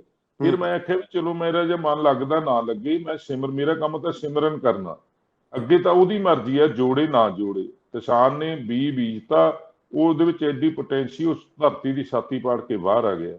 ਤੇ ਜਦੋਂ ਅਸੀਂ ਕਿਉਂਕਿ ਇੱਕ ਇੱਥੇ ਸਿਧਾਂਤ ਮੇਰਾ ਆਪ ਦਾ ਜਿਹੜਾ ਕੱਢਿਆ ਹੋਇਆ ਨਿੱਜੀ, ਮਤਲਬ ਜਿਹੜਾ ਮੈਂ ਤਜਰਬਾ ਕੀਤਾ, ਇਹ ਹੈਗਾ ਬਿਨ ਗੁਣ ਕੀਤੇ ਭਗਤ ਨਾ ਹੋਏ। ਗੁਣ ਨੇ ਜਿਹੜੇ ਸਾਡੇ, ਜਿੰਨਾ ਤੱਕ ਅਸੀਂ ਉਹਨਾਂ ਗੁਣਾਂ ਵਿੱਚ ਆਪ ਨਹੀਂ ਨਾ ਰਚੇ ਜਾਂਦੇ, ਉਹਨਾਂ ਤੱਕ ਸੁਰਤੀ ਨਹੀਂ ਲੱਗਦੀ। ਉਹ ਗੁਣ ਦੱਸੇ ਨੇ ਮਹਾਰਾਜ ਨੇ। ਇੱਕ ਤਾਂ ਪ੍ਰੇਮ ਆ ਪਹਿਲਾ, ਦੂਜਾ ਗਿਆਨ, ਤੀਜਾ ਦਇਆ, ਚੌਥਾ ਸੰਤੋਖ ਆ, ਪੰਜਵਾਂ ਸਹਿਜ। ਫਿਰ ਮੈਂ ਉਹ ਚੋਂ ਪ੍ਰੇਮ ਚੋਂ ਕੱਢਿਆ ਵੀ ਜੀ ਪ੍ਰੇਮ ਤਾਂ ਪੈਦਾ ਹੋਊ ਜੇ ਸੱਚ ਤੇਰੇ ਪੱਲੇ ਹੋ, ਕਿਉਂਕਿ ਸਾਚ ਕਹੂੰ ਸੁਣ ਲਿਓ ਸਭੇ ਜਿਨ ਪ੍ਰੇਮ ਕੀਓ ਤੇ ਨਹੀਂ ਪ੍ਰਭ ਪਾਇਓ। ਤੇ ਜੇ ਗਿਆਨ ਕਾਹਦਾ ਹੋਊ? ਧਰਮ ਦਾ। ਜੇ ਧਰਮ ਤੁਹਾਡੇ ਕੋਲ ਹੋਊ ਤੇ ਗਿਆਨ ਪੈਦਾ ਹੋਊਗਾ। ਤੇ ਸੇਵਾ ਜਿਹੜੀ ਆ, ਜੇ ਦਇਆ ਤੁਹਾਡੇ ਕੋਲ ਆ ਤਾਂ ਸੇਵਾ ਕਰੋਗੇ। ਸੇਵਾ ਕਿਹਦੀ ਕਰੋਗੇ? ਸੰਗਤ ਦੀ, ਵਿੱਚ ਸੰਗਤ ਹਰ ਪ੍ਰਭ ਵਸੇ ਜੀਓ। ਇਸੇ ਤਰ੍ਹਾਂ ਤੁਹਾਡੇ ਕੋਲ ਜਿਹੜਾ ਹੈਗਾ ਗਾ ਮਤਲਬ ਸੰਤੋਖ ਹੈ। ਸੰਤੋਖੀ ਕੁਰਸੀ ਹੀ ਸਿਮਰਨ ਕਰ ਸਕਦਾ ਨਰਿਸ਼ਤ, ਜਿਹਦੀ ਇੱਛਾ ਹੀ ਕੋਈ ਨਹੀਂ। ਤੇ ਸਹਿਜ ਵਿੱਚ ਆ ਗਏ, ਸਹਿਜ ਵਿੱਚ ਧਿਆਨ ਲੱਗਦਾ। ਇਹ ਮੇਰਾ ਆਪਦਾ ਕਨਸੈਪਟ ਆ। ਜੇ ਇਹ ਗੁਣ ਤੁਸੀਂ ਪੈਦਾ ਕਰ ਲਓਗੇ, ਕਿਉਂਕਿ ਗੁਣਾਂ ਤੋਂ ਬਿਨਾਂ ਸੁਰਤੀ ਨਹੀਂ ਲੱਗਦੀ, ਮਨ ਬਾਹਰ ਜਾਣ ਨੂੰ ਹਟ ਹੀ ਨਹੀਂ ਸਕਦਾ। ਇਹ ਗੁਣ ਵੀ ਗੁਰਬਾਣੀ ਦੀ, ਜੇ ਗੁਰੂ ਦੀ ਕਿਰਪਾ ਹੋਵੇ ਤਾਂ ਜਿਹੜੇ ਗੁਣ ਟਿਕਦੇ ਨੇ, ਤਾਂ ਜਾ ਕੇ ਗੁਰੂ ਪਾਤਸ਼ਾਹ ਦੀ ਬਾਣੀ ਦੀ ਸੋਝੀ ਆਉਂਦੀ ਹੈ, ਧਿਆਨ ਲੱਗਦਾ, ਤਾਂ ਕਿਰਪਾ ਹੁੰਦੀ ਹੈ ਜੀ, ਮੇਰੇ ਮੁਤਾਬਕ ਜੋ ਗੁਰੂ ਨੇ ਮੈਨੂੰ ਸੋਝੀ ਦਿੱਤੀ ਜੀ। ਤੇ ਬਾਬੂ ਜੀ, ਜਿਸ ਤਰ੍ਹਾਂ ਗੁਰੂ ਮਹਾਰਾਜ ਨੇ ਆਪਾਂ ਨੂੰ ਨਾਮ ਜਪੋ, ਵੰਡ ਛਕੋ ਦੇ ਸਿਧਾਂਤ ਤੇ ਆਪਣਾ ਜੀਵਨ ਬਤੀਤ ਕਰਨ ਲਈ ਮਹਾਰਾਜ ਨੇ ਆਪਾਂ ਨੂੰ ਸੇਧ ਬਖਸ਼ੀ ਆ, ਹਰ ਗੁਰਸਿੱਖ ਨੂੰ। ਆਪ ਜੀ ਨੇ ਕੀ ਯੋਗਦਾਨ ਇਸ ਵਿੱਚ ਪਾਇਆ ਹੋਵੇਗਾ? ਆਪ ਜੀ ਵੀ ਸੇਵਾ ਨਿਭਾਉਂਦੇ ਹੋ, ਵਿਰਸੇ ਵਿੱਚ ਜੋ ਚੀਜ਼ਾਂ ਵੱਡੇ ਵਡੇਰਿਆਂ ਨੇ ਦਿੱਤੀਆਂ ਨੇ, ਆਪ ਜੀ ਵੀ ਕੀ ਦੱਸ ਸਕਦੇ ਹੋ ਕਿ ਆਪ ਜੀ ਵੀ ਕਿਸ ਪੱਧਰ ਤੇ ਆਪ ਜੀ ਇਸ ਵਿੱਚ ਸੇਵਾ ਨਿਭਾ ਰਹੇ ਹੋ? ਹਾਂਜੀ, ਆਪ ਜੀ ਨੇ ਮਤਲਬ ਜੋ ਸਵਾਲ ਕੀਤਾ ਜੀ, ਬਿਲਕੁਲ ਸਹੀ ਕੀਤਾ। ਕਿਉਂਕਿ ਸਾਡੇ, ਮੈਂ ਤੁਹਾਨੂੰ ਪਹਿਲਾਂ ਵੀ ਜ਼ਿਕਰ ਕੀਤਾ ਵੀ ਇਹ ਜਿਹੜੇ ਮਹਾਂਪੁਰਸ਼ ਸੀ ਜੀ, ਉਹਨਾਂ ਨੇ ਜਿੱਥੇ ਕੀਰਤਨ ਦਾ ਪੈਸਾ ਇਕੱਠਾ ਹੋਣਾ, ਜਿੱਥੇ ਸੰਗਤ ਦਾ ਪੈਸਾ ਇਕੱਠਾ ਹੋਣਾ, ਚੜਾਵਾ ਇਕੱਠਾ ਹੋਣਾ, ਉਹ ਮਹਾਂਪੁਰਸ਼ ਕਹਿੰਦੇ ਭਾਈ ਨਹੀਂ, ਇਹ ਗੁਰੂ ਨਾਨਕ ਦੇ ਨਾਮ ਤੇ ਇਕੱਠਾ ਹੋਇਆ, ਅਸੀਂ ਕੌਣ ਆ ਇਹਨੂੰ ਚੱਕਣ ਵਾਲੇ। ਉਹ ਮਾਇਆ ਸਾਰੀ ਉੱਥੇ ਹੀ ਛੱਡੇ ਆਉਂਦੇ ਜੀ। ਕੋਈ ਗੁਰਦੁਆਰਾ ਬਣਾਏ ਆਉਂਦੇ, ਸਕੂਲ ਬਣਾਏ ਆਉਂਦੇ, ਕਾਲਜ ਬਣਾਏ ਆਉਂਦੇ, ਤੇ ਗਊਆਂ ਵਾਸਤੇ ਵੱਡੇ ਵੱਡੇ ਸ਼ੈੱਡ ਬਣਾਏ ਆਉਣੇ, ਜੋ ਉੱਥੇ ਸੰਗਤ ਨੂੰ ਲੋੜ ਹੁੰਦੀ ਉਹ ਬਣਾ ਆਉਂਦੇ ਸੀ। ਇਸ ਕਰਕੇ ਉਹ ਨਾ ਖਾਨਦਾਨ ਦੇ ਵਿੱਚ ਵੀ ਸਾਡੇ ਮਨ ਦਾ ਟਿਕਿਆ ਵੀ ਕਿਰਤ ਕਰਨੀ ਹੈ। ਕਿਉਂਕਿ ਐਡੇ ਦਾਇਰੇ ਵਿੱਚ ਅੱਜ ਤੁਸੀਂ ਦੇਖ ਲਓ, ਇਹ ਲੋਕਾਂ ਦੀ ਵੀ ਉਂਗਲ ਆਉਂਦੀ ਹੈ ਵੀ ਜੇ ਅੱਜ ਮਾਇਆ ਤਾਂ ਬਾਬਿਆਂ ਕੋਲ, ਤਾਂ ਇਸ ਮਾਇਆ ਤੋਂ ਅਸੀਂ ਜਿਹੜਾ ਨਿਰਲੇਪ ਹੋਣ ਦਾ ਵੱਡਾ ਕਾਰਨ ਆ ਉਹ ਇਹੀ ਆ ਵੀ ਸਾਨੂੰ ਕਿਰਤ ਗੁਰੂ ਨੇ ਦੇਤੀ, ਸਾਡੀ ਡਿਊਟੀ। ਕਿਉਂਕਿ ਜਨਵਰੀ 2021 ਚ ਮੇਰੀ ਰਿਟਾਇਰਮੈਂਟ ਹੈ ਜੀ, ਤੇ ਉਹ ਸਾਨੂੰ ਡਿਊਟੀ ਦੇਤੀ, ਕਿਰਤੀ ਸਾਨੂੰ ਬਣਾਤਾ ਮਹਾਰਾਜ ਨੇ। ਤੇ ਉਦੋਂ ਬਾਅਦ ਨਾਮ ਜਪੋ। ਜਿਹੜੀ ਨਾਮ ਵਾਲੀ ਗੱਲ ਆ, ਨਾਮ ਤਾਂ ਸੰਗਤ ਦੀ ਸੇਵਾ, ਉਹ ਜੋ ਵੀ ਨਾਮ ਦੀ ਪ੍ਰਾਪਤੀ ਹੈ। ਤੇ ਉਸ ਤੋਂ ਬਾਅਦ ਪਰਿਵਾਰ ਨੂੰ ਚੰਗੀ ਤਰ੍ਹਾਂ ਸੰਸਕਾਰ ਦੇ ਦਿਓ, ਪੜ੍ਹਾ ਦਿਓ ਵਧੀਆ, ਤੇ ਉਹਨਾਂ ਨੂੰ ਲਾਇਕ ਬਣਾ ਦਿਓ, ਉਹ ਵੀ ਨਾਮ ਹੀ ਹੈ। ਨਾਮ ਜਪਣਾ ਕੀ ਹੈ? ਚੰਗੇ ਕਰਮ ਕਰਨੇ। ਉਸ ਤੋਂ ਬਾਅਦ ਵੰਡ ਛਕਣਾ। ਵੰਡ ਛਕਣ ਦਾ ਸਾਡੇ ਖਾਨਦਾਨ ਚ ਪਹਿਲਾਂ ਹੀ ਤੁਹਾਨੂੰ ਮੈਂ ਇੱਕ ਉਦਾਹਰਨ ਦਿੰਦਾ ਜੀ। ਸਾਡੇ ਬਾਬਾ ਸਾਧੂ ਰਾਮ ਜੀ ਆਨੰਦ ਕਾਰਜ ਕਰਾ ਰਹੇ ਸੀਗੇ। ਇਹ 1932 ਦੀ ਗੱਲ ਆ ਜੀ, ਨਗਰ ਸ਼ੇਰਗੜ੍ਹ ਚੀਮੇ। ਜੋ ਨਗਰ ਸ਼ੇਰਗੜ੍ਹ ਚੀਮੇ ਆਨੰਦ ਕਰਾਉਣ ਲੱਗੇ, 5 ਦਿਨ ਬਰਾਤ ਰਹਿੰਦੀ ਸੀ ਉਦੋਂ। ਤਾਂ ਅੰਮ੍ਰਿਤ ਵੇਲੇ ਸੰਤਾਂ ਨੇ ਜਦੋਂ ਆਸਾ ਦੀ ਵਾਰ ਦਾ ਕੀਰਤਨ ਸ਼ੁਰੂ ਕੀਤਾ ਤਾਂ ਕੀਰਤਨ ਦੀ ਸਮਾਪਤੀ ਹੋ ਗਈ। ਤੇ ਹਰਨਾਮ ਸਿੰਘ ਦੀ ਲੜਕੀ ਦਾ ਵਿਆਹ ਸੀਗਾ। ਬਾਬਾ ਜੀ ਕਹਿੰਦੇ ਹਰਨਾਮ ਸਿੰਘ ਭਾਈ ਟਾਈਮ ਬਹੁਤਾ ਜਾ ਰਿਹਾ, ਲੈ ਕੇ ਆਓ ਲੜਕੇ ਤੇ ਬੀਬੀ ਨੂੰ। ਉਹ ਵਿਚਾਰਾ ਦੱਸ ਨਾ ਸਕੇ ਕੁਛ। ਉਦੋਂ ਬਾਅਦ ਫੇਰ ਬਾਬਾ ਜੀ ਕਹਿੰਦੇ ਭਾਈ ਕਾਰਨ ਕੀ? ਮਹਾਂਪੁਰਸ਼ਾਂ ਨੇ ਕਹਿੰਦੇ ਉਦੋਂ 2-3 ਮਿੰਟ ਨੇਤਰ ਬੰਦ ਕੀਤੇ। ਕਹਿੰਦੇ ਉਹਨਾਂ ਦੀ ਮਾਈ ਸੀ, ਉਹਨੂੰ ਕਹਿੰਦੇ ਅੰਬੋ ਐਂ ਕਰ ਵੀ ਮੇਰੀ ਘੋੜੀ ਨੂੰ ਠੰਡ ਲੱਗਦੀ ਆ, ਉਹ ਤੇ ਬਾਗ ਪਾ ਕੇ ਆ। ਉਹ ਸੰਤਾਂ ਦਾ ਪਿਆਰ ਹੀ ਬੜਾ ਸੀ। ਉਹ ਮਾਈ ਗਈ, ਬਾਗ ਪਾਇਆ ਜੀ ਉੱਤੇ। ਤੇ ਹਰਨਾਮ ਸਿੰਘ ਕੁੜੀ ਕਿਉਂ ਨਹੀਂ ਲੈ ਕੇ ਆਉਂਦੇ ਭਾਈ, ਮੁੰਡਾ ਕਿਉਂ ਨਹੀਂ ਆਉਂਦਾ? ਕਹਿੰਦੇ ਜੀ ਉਹਨਾਂ ਨੇ ਮੌਕੇ ਤੇ ਘੋੜੀ ਮੰਗ ਲਈ। ਹੁਣ ਘੋੜੀ ਕਿੱਥੋਂ ਦਈਏ? ਕਹਿੰਦੇ ਹਰਨਾਮ ਸਿੰਘ ਕੰਨਿਆ ਦਾਨ ਵਿੱਚ ਅਸੀਂ ਘੋੜੀ ਦਾਨ ਕਰ ਦਾਂਗੇ, ਸਾਡੀ ਘੋੜੀ ਤਿਆਰ ਕਰੀ। ਉਹਨੂੰ ਕਹੋ ਵੀ ਘੋੜੀ ਸਾਡੇ ਕੋਲ ਹੈਗੀ। ਜਾਂਦੀ ਏਡੇ ਤਿਆਗੀ ਸੀ, ਇੰਨਾ ਵੰਡ ਛਕਣ ਦੇ ਸਿਧਾਂਤ ਤੇ ਚੱਲਦੇ, ਆਪਦੀ ਘੋੜੀ ਦਾਜ ਵਿੱਚ ਮਹਾਂਪੁਰਸ਼ਾਂ ਨੇ ਦੇਤੀ। ਤੇ ਕਹਿੰਦੇ ਭਾਈ ਕੋਈ ਨਾ, ਸਾਨੂੰ ਗੁਰੂ ਨਾਨਕ ਹੋਰ ਦੇ ਦੂ, ਤੁਸੀਂ ਇਹ ਘੋੜੀ ਬੀਬਾ ਜੀ ਨੂੰ ਦੇ ਦਿਓ। ਮਤਲਬ ਇਹ ਦਾਨ ਕਰਨ ਦਾ ਮਹੱਤਵ, ਇਹ ਮੈਂ ਆਪਦੇ ਬੱਚਿਆਂ 'ਚ ਵੀ, ਮੈਨੂੰ ਵੀ ਆਦਤ ਪਈ ਹੋਈ ਹੈ ਦਾਨ ਕਰਨ ਦੀ। ਕਿਉਂਕਿ ਅਸੀਂ ਸਾਲ ਦੇ ਵਿੱਚ ਇੱਕ ਤਨਖਾਹ ਜਿਹੜੀ ਉਹ ਗਰੀਬ ਲੋੜਵੰਦ ਪਰਿਵਾਰਾਂ ਨੂੰ, ਉਹਨਾਂ ਦੀਆਂ ਫੀਸਾਂ ਭਰਨ, ਉਹਨਾਂ ਨੂੰ ਕਿਤਾਬਾਂ, ਉਹਨਾਂ ਦੀਆਂ ਵਰਦੀਆਂ ਵਾਸਤੇ, ਉਹ ਅੱਜ ਵੀ ਮੇਰੇ ਬੱਚੇ ਵੀ ਕਰ ਰਹੇ ਨੇ, ਮੈਂ ਵੀ ਕਰ ਰਿਹਾ ਜੀ। ਇਹ ਬਹੁਤ ਇੱਕ ਵਡਮੁੱਲਾ ਮਹਾਰਾਜ ਨੇ ਸਾਨੂੰ ਜੋ ਵਿਰਸੇ ਵੀ ਦਿੱਤਾ ਹੈ ਕਿ ਭਲਾ, ਉਹਨਾਂ ਦਾ ਭਲਾ, ਜਿਹੜੇ ਲੋੜਵੰਦਾਂ ਦਾ ਭਲਾ, ਤੇ ਆਪ ਜੀ ਦੀ ਸੰਸਥਾ ਦੇ ਵਿੱਚ ਇੱਕ ਬਹੁਤ ਹੀ ਉਹ ਚੀਜ਼ ਕਿ ਆਪ ਜੀ ਕੁਝ ਵੀ ਮੰਗਦੇ ਨਹੀਂ ਕਿਸੇ ਕੋ, ਆਪ ਜੀ ਆਪਣੇ ਹੱਥੀਂ ਆਪ ਕਰਦੇ ਹੋ। ਹਾਂਜੀ ਬਾਬਾ ਜੀ, ਜਿਸ ਤਰ੍ਹਾਂ ਆਪਾਂ ਪੰਜਾਬ ਦੀ ਧਰਤੀ ਨੂੰ ਆਪਾਂ ਦੇਖਦੇ ਹਾਂ, ਪਾਵਨ ਪੁੱਤਰ ਧਰਤੀ, ਪੰਜਾਂ ਦਰਿਆਵਾਂ ਦੀ ਧਰਤੀ, ਸਾਡੇ ਗੁਰੂਆਂ ਪੀਰਾਂ ਦੀ ਧਰਤੀ ਹੈ, ਬੜੀ ਪੁੱਤਰ ਮਹਾਰਾਜ ਨੇ ਬਖਸ਼ਿਸ਼ ਰਹਿਮਤਾਂ ਕੀਤੀਆਂ ਨੇ। ਪਰ ਕਈ ਵਾਰੀ ਜੋ ਅੱਜ ਦੇ ਹਾਲਾਤ ਦੇਖੀਦੇ ਨੇ ਪੰਜਾਬ ਦੇ ਨਸ਼ਿਆਂ ਦੇ ਤੇ ਹੋਰ, ਉਸ ਬਾਰੇ ਆਪ ਜੀ ਕੀ ਕਹਿੰਦੇ, ਆਪ ਜੀ ਕੀ ਕਰ ਰਹੇ ਹੋ, ਅਗਰ ਆਪ ਜੀ ਕੁਝ ਕਰ ਰਹੇ ਹੋ ਉਸ ਬਾਰੇ? ਹਾਂਜੀ, ਮਤਲਬ ਜਿਹੜਾ ਸਾਡੇ ਖਾਨਦਾਨ ਦੇ ਵਿੱਚ ਹੈ ਨਾ ਜੀ, ਜੀ ਵੀ ਉਹਨਾਂ ਜਿਹੜਾ ਕੁਝ ਬੋਲਦੇ ਉਹ ਕਰੋ। ਹੂੰ ਅੱਜ ਸਾਡੇ ਸੰਸਾਰ ਦੇ ਉੱਤੇ ਕੀ ਆ, ਲੈਕਚਰ ਸਾਰੇ ਦੇ ਰਹੇ ਨੇ। ਜੀ ਜੀ ਜੀ ਮਤਲਬ ਸਾਰੀਆਂ ਪੋਲੀਟੀਕਲ ਪਾਰਟੀਆਂ ਵੀ ਲੈਕਚਰ ਦੇ ਰਹੇ ਨੇ, ਧਾਰਮਿਕ ਸੰਸਥਾਵਾਂ ਵੀ ਲੈਕਚਰ ਦੇ ਰਹੀਆਂ ਨੇ, ਜੀ ਪਰ ਉਹਦੇ ਲਈ ਕਰ ਨਹੀਂ ਕੋਈ ਰਿਹਾ। ਜੇ ਗੁਰੂ ਨਾਨਕ ਨੇ ਕਿਹਾ ਕਿਰਤ ਕਰੋ, ਗੁਰੂ ਨਾਨਕ ਨੇ ਕਰਤਾਰਪੁਰ ਸਾਹਿਬ ਦੇ ਵਿੱਚ ਜਾ ਕੇ ਕਿਰਤ ਕੀਤੀ ਜੀ ਔਰ ਉਸ ਕਿਰਤ ਦਾ ਸੰਕਲਪ ਭਾਈ ਲਹਿਣਾ ਜੀ ਨੂੰ ਦਿਖਾਇਆ। ਜਦੋਂ ਭਾਈ ਲਹਿਣਾ ਜੀ ਉਹ ਵੈਸ਼ਨੂ ਦੇਵੀ ਨੂੰ ਛੱਡ ਕੇ ਗੁਰੂ ਨਾਨਕ ਦੇ ਦਰਸ਼ਨ ਕਰਨ ਆਏ ਸੀ, ਤਾਂ ਜੀ ਗੁਰੂ ਨਾਨਕ ਪਾਤਸ਼ਾਹ ਜੀ ਉੱਥੇ ਨਦੀਨ ਕੱਢ ਰਹੇ ਸੀ ਖੇਤ ਚੋਂ। ਪੁੱਛਿਆ ਭਾਈ ਲਹਿਣੇ ਨੇ, ਕਹਿੰਦੇ ਜੀ ਅਸੀਂ ਗੁਰੂ ਨਾਨਕ ਨੂੰ ਮਿਲਣਾ, ਕਹਿੰਦੇ ਉਹ ਗਾਹਾਂ ਅੱਗੇ ਬੈਠਾ ਹੋਊਗਾ। ਤਾਂ ਗੁਰੂ ਪਾਤਸ਼ਾਹ ਉਹ ਤੋਂ ਪਹਿਲਾਂ ਜਾ ਕੇ ਪੰਜਾਂ ਹੱਥ ਪੈਰ ਧੋ ਕੇ ਉੱਥੇ ਆਸਣ ਤੇ ਬਹਿ ਗਏ। ਕਹਿੰਦੇ ਤੁਸੀਂ ਤਾਂ ਜੀ ਉਹੀ ਹੋ।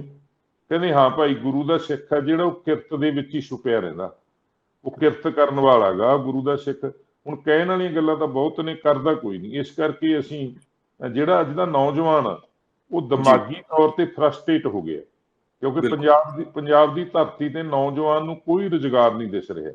ਵੈਲ ਕੁਆਲੀਫਾਈਡ ਨੇ, ਮਾਂ-ਬਾਪ ਕਹਿੰਦੇ ਤੇਰੇ ਤੇ ਇੰਨਾ ਖਰਚ ਕਰ ਦਿੱਤਾ, ਤੂੰ ਮਤਲਬ ਵੀ ਕੰਮ ਕਰੇ ਕੀ? ਪੰਜਾਬ ਦੀ ਧਰਤੀ ਤੁਸੀਂ ਖਾਲਸਾ ਜੀ ਜਾਣਦੇ ਹੋ, ਕੋਈ ਕੰਮ ਨਹੀਂ ਹੈਗਾ।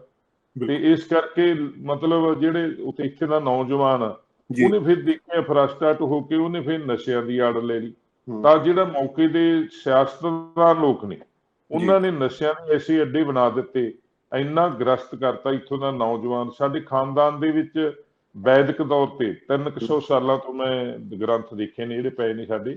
ਅਸੀਂ ਆਯੁਰਵੈਦਿਕ ਜੜੀਆਂ ਬੂਟੀਆਂ ਦੀ ਇੱਕ ਦਵਾਈ ਤਿਆਰ ਕੀਤੀ, ਉਹਦਾ ਪ੍ਰੈਕਟੀਕਲ ਕੀਤਾ। 1997 ਤੋਂ ਲੈ ਕੇ ਹੁਣ ਤੱਕ ਅਸੀਂ ਉਸ ਦਵਾਈ ਦੇ ਰਾਹੀਂ ਤੇ ਬੱਚਿਆਂ ਨੂੰ ਬੁਲਾ ਕੇ ਨਾਮ ਦੀਆਂ ਜੁਗਤੀਆਂ, ਗੁਰੂ ਪਾਤਸ਼ਾਹ ਦਾ ਸਿਧਾਂਤ, ਗੁਰਬਾਣੀ ਨੂੰ ਜਪਣ ਤੇ ਕੀ ਮਿਲਦਾ, ਜਦੋਂ ਉਹ ਬੱਚਿਆਂ ਦੇ ਦਿਮਾਗ ਵਿੱਚ ਪਾਉਣੇ ਆ ਤਾਂ ਉਹ ਮੈਨੂੰ ਲੱਗਦਾ ਅੱਜ ਲੱਖਾਂ ਹੀ ਪ੍ਰਾਣੀ ਨੇ ਜਿਹੜੇ ਅਸੀਂ ਨਸ਼ਾ ਰਹਿਤ ਕਰ ਦਿੱਤੇ। ਦੀਵਾਨਾਂ ਦੇ ਉੱਤੇ ਵੀ ਜਾਗਰਤੀ ਪੈਦਾ ਕਰਦੇ ਆ, ਕਿਉਂਕਿ ਸਭ ਤੋਂ ਵੱਡੀ ਸੇਵਾ ਮੈਨੂੰ ਲੱਗਦਾ ਪੰਜਾਬ 'ਚ ਅੱਜ ਨਸ਼ਿਆਂ ਵਿੱਚੋਂ ਨੌਜਵਾਨਾਂ ਨੂੰ ਕੱਢਣ ਦੀ ਹੈ, ਉਹਨਾਂ ਨੂੰ ਸਹੀ ਰਸਤੇ ਤੇ ਪਾਉਣ ਦੀ ਹੈ। ਇਹ ਯੋਗਦਾਨ ਜੀ ਗੁਰੂ ਕਰਵਾ ਰਿਹਾ ਜੀ, ਸਾਡੇ ਕੋਲ ਤਾਂ ਹੈ ਵੀ ਕਿ ਉਹਦੀ ਸਰਵ ਰੋਗ ਕਾ ਔਖਦ ਨਾਮ, ਉਹਦੀ ਕਿਰਪਾ ਹੋ ਰਹੀ ਹੈ ਸਾਰੀ ਜੀ।